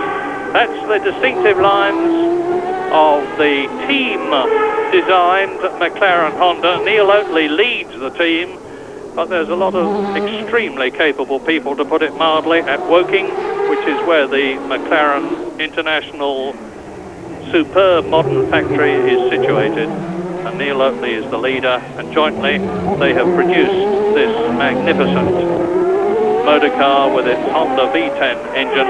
And Ayrton Senna goes through to complete another lap. He's now only got the lap he's on and 2 more to complete the 77 lap, shortened by 1 lap. Monaco Grand Prix, three laps including this one, to make it 2 wins in 3 years. Prost won last year, Senna won the year before in the Lotus Honda, and he's lapping in 1 minute 29. Now, I'm going to be very interested to see what Martin Brundle's lap time is when he goes through at the end of this lap, because I suspect that he's still lapping considerably faster, and to see the gap between himself and Capelli. Martin Brundle approaching me now. He's going across the line as I talk to you now, and he is lapping nearly 2 seconds faster than Senna and carving the gap down between himself and Capelli. Yes, unfortunately, with only 3 laps to go, it's still 12.5 seconds, and there is no realistic chance of him being able to catch and or pass Capelli. But of course, he's, I'm sure, doing the right thing. He's still lapping very quickly, and he's keeping the pressure on, so he may, it's always worth doing that, in my opinion, for a driver, to force the other chap to drive his car hard, to possibly cause a mechanical malfunction or push him into a mistake. So I think he's right to keep pressing on and charging.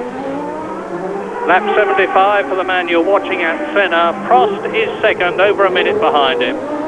Modena is in 3rd position. Caffey is 4th.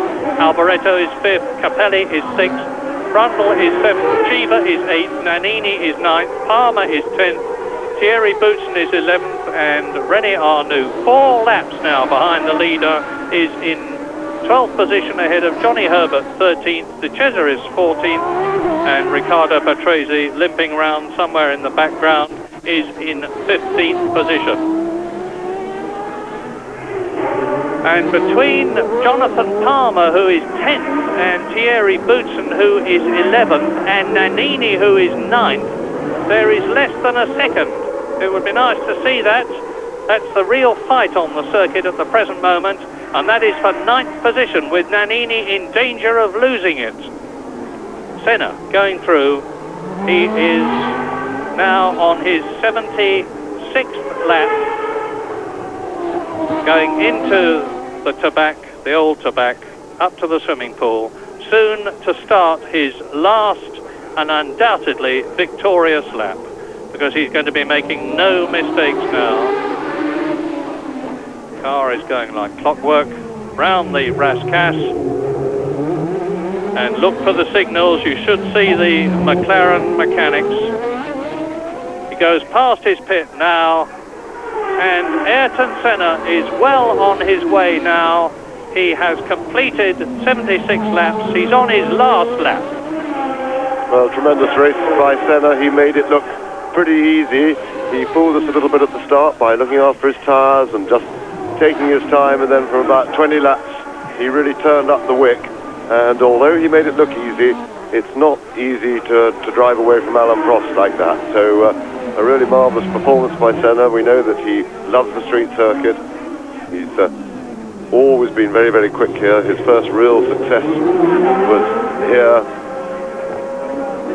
in the Benetton in his early days, and Prost, as usual, struggled in the traffic and really let things go. But a marvellous drive by Martin Brundle. He really deserves points, and he's in the points.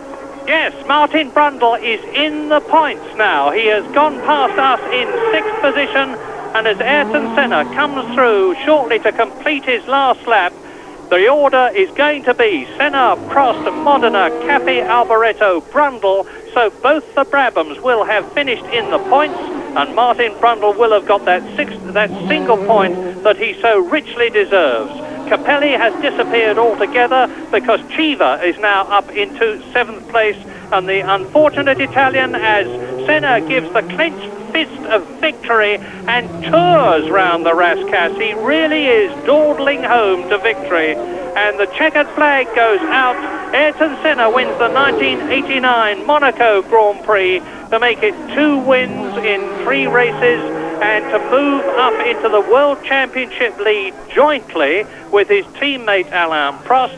And from now on we can really expect to see the sparks fly. Now, Alain Prost has yet to pass us, and there is a long, long gap. But, subject to official confirmation, the order of the Monaco Grand Prix: victory for Senna, 2nd for Prost, 3rd for Modena, 4th for Alex Caffey, 5th, an excellent 5th for Michele Alboreto, and 6th after Derek Warwick had stalled his point score for 3rd position for Stefano Modena, 4th Alex Caffey, 5th Michele Alboreto, and 6th, his first point this year, Martin Brundle.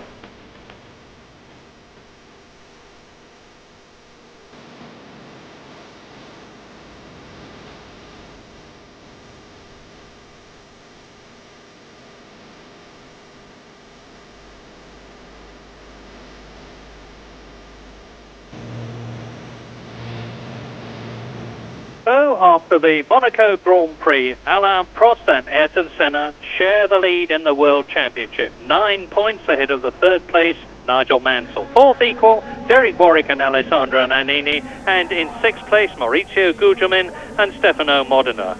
And in the Constructors' Championship, McLaren have extended even further their previous enormous lead over Ferrari, with Benetton in 3rd place and Brabham and Arrows sharing 4th position. Everything worked well. Myself and Modena did our job, and I was catching Prost beautifully, and the car just felt fantastic. The brakes and the tyres and everything were in, and I was so comfortable. And then it just started to misfire at the top end on the exit of the tunnel, and then it just stopped on me and sort of splattered its way to the pits. And I discussed all this on the way in. The programme was that I would stay in the car so that I could hold the steering wheel and hold the brakes on while they changed the tyres, hop out, change the battery. I diagnosed the battery, God knows how I knew that, but I suggested it was the battery, which is underneath my legs. Yeah. Hopped out, and then of course I had to hop back in again, and all the messing around doing seatbelts up, which I seemed to be in there half an hour. I don't know how long I was in the pits, but then I was just fired up, and I had nothing to lose and everything to gain, and I made my decisions to pass people, and they just had to make their decisions after that. So, an excellent day for Brabham, and a pretty good one in the end for Martin Brundle. But 2 weeks ago, it was a terrible day for Gerhard Berger when he slammed his Ferrari into the wall at Imola. Fortunately, he's perfectly all right, thanks to the stringent needs of modern Grand Prix safety, something which Jonathan Palmer, who is both a Grand Prix driver and a doctor, explains. Well, I'm glad to say that Formula One safety standards are now very good indeed, and equally glad to say that they are still being continuously improved. We have 2 main aspects to this. One is the strength of the car, and the second part is the driver's safety equipment that we wear, the helmet and the overalls. Now, talking about the car itself first, the central core that the driver sits in, the tub as we call it, the chassis, is now made out of very, very strong composite material, carbon fibre generally, and all the other components are actually bolted onto this. We have the suspension at the front, the gearbox and the engine at the back, all bolted around this rigid central carbon fibre chassis. Now, if an accident does happen, Most of the energy from that accident is dissipated when the car hits the barriers from bits of suspension being torn off. So although the accidents might look spectacular, with wheels coming off, engines and gearboxes, this all helps absorb energy and leave the driver in a better shape inside this rigid safety cell. Now, moving on to the driver's safety equipment, he has this helmet on, of course, which should eliminate any chance of injury should the car roll over and should any minor flying debris pass around. The helmet's visor is a very rigid sheet of perspex as well to prevent injury from flying stones. He also wears his overalls. Now, the primary function of these is in the event of fire. These are fire resistant, they're 3-layer, and under these overalls we also wear fire resistant underwear with fire resistant socks, balaclava, gloves, and even the lining for the helmet is also fire resistant. In the event of a fire, we've got approximately 30 seconds protection from being burnt with these overalls on. But the other problem, of course, of being within a burning car is one of oxygen depletion from the engulfing fire. And to help with this problem, we have an onboard air supply which is plumbed into the helmet via a manifold tube. In the event of an accident, this is activated by a G sensor within the car or by the fire extinguishing system itself, and that gives us about a minute's worth of air to breathe so that we don't need to inhale those terribly damaging smoke or hot air fumes that can burn the lungs. And those safety requirements, so clearly explained by Jonathan Palmer, are going to be just as relevant for the next World Championship event in Mexico in 3 weeks' time. As ever, Grand Prix will...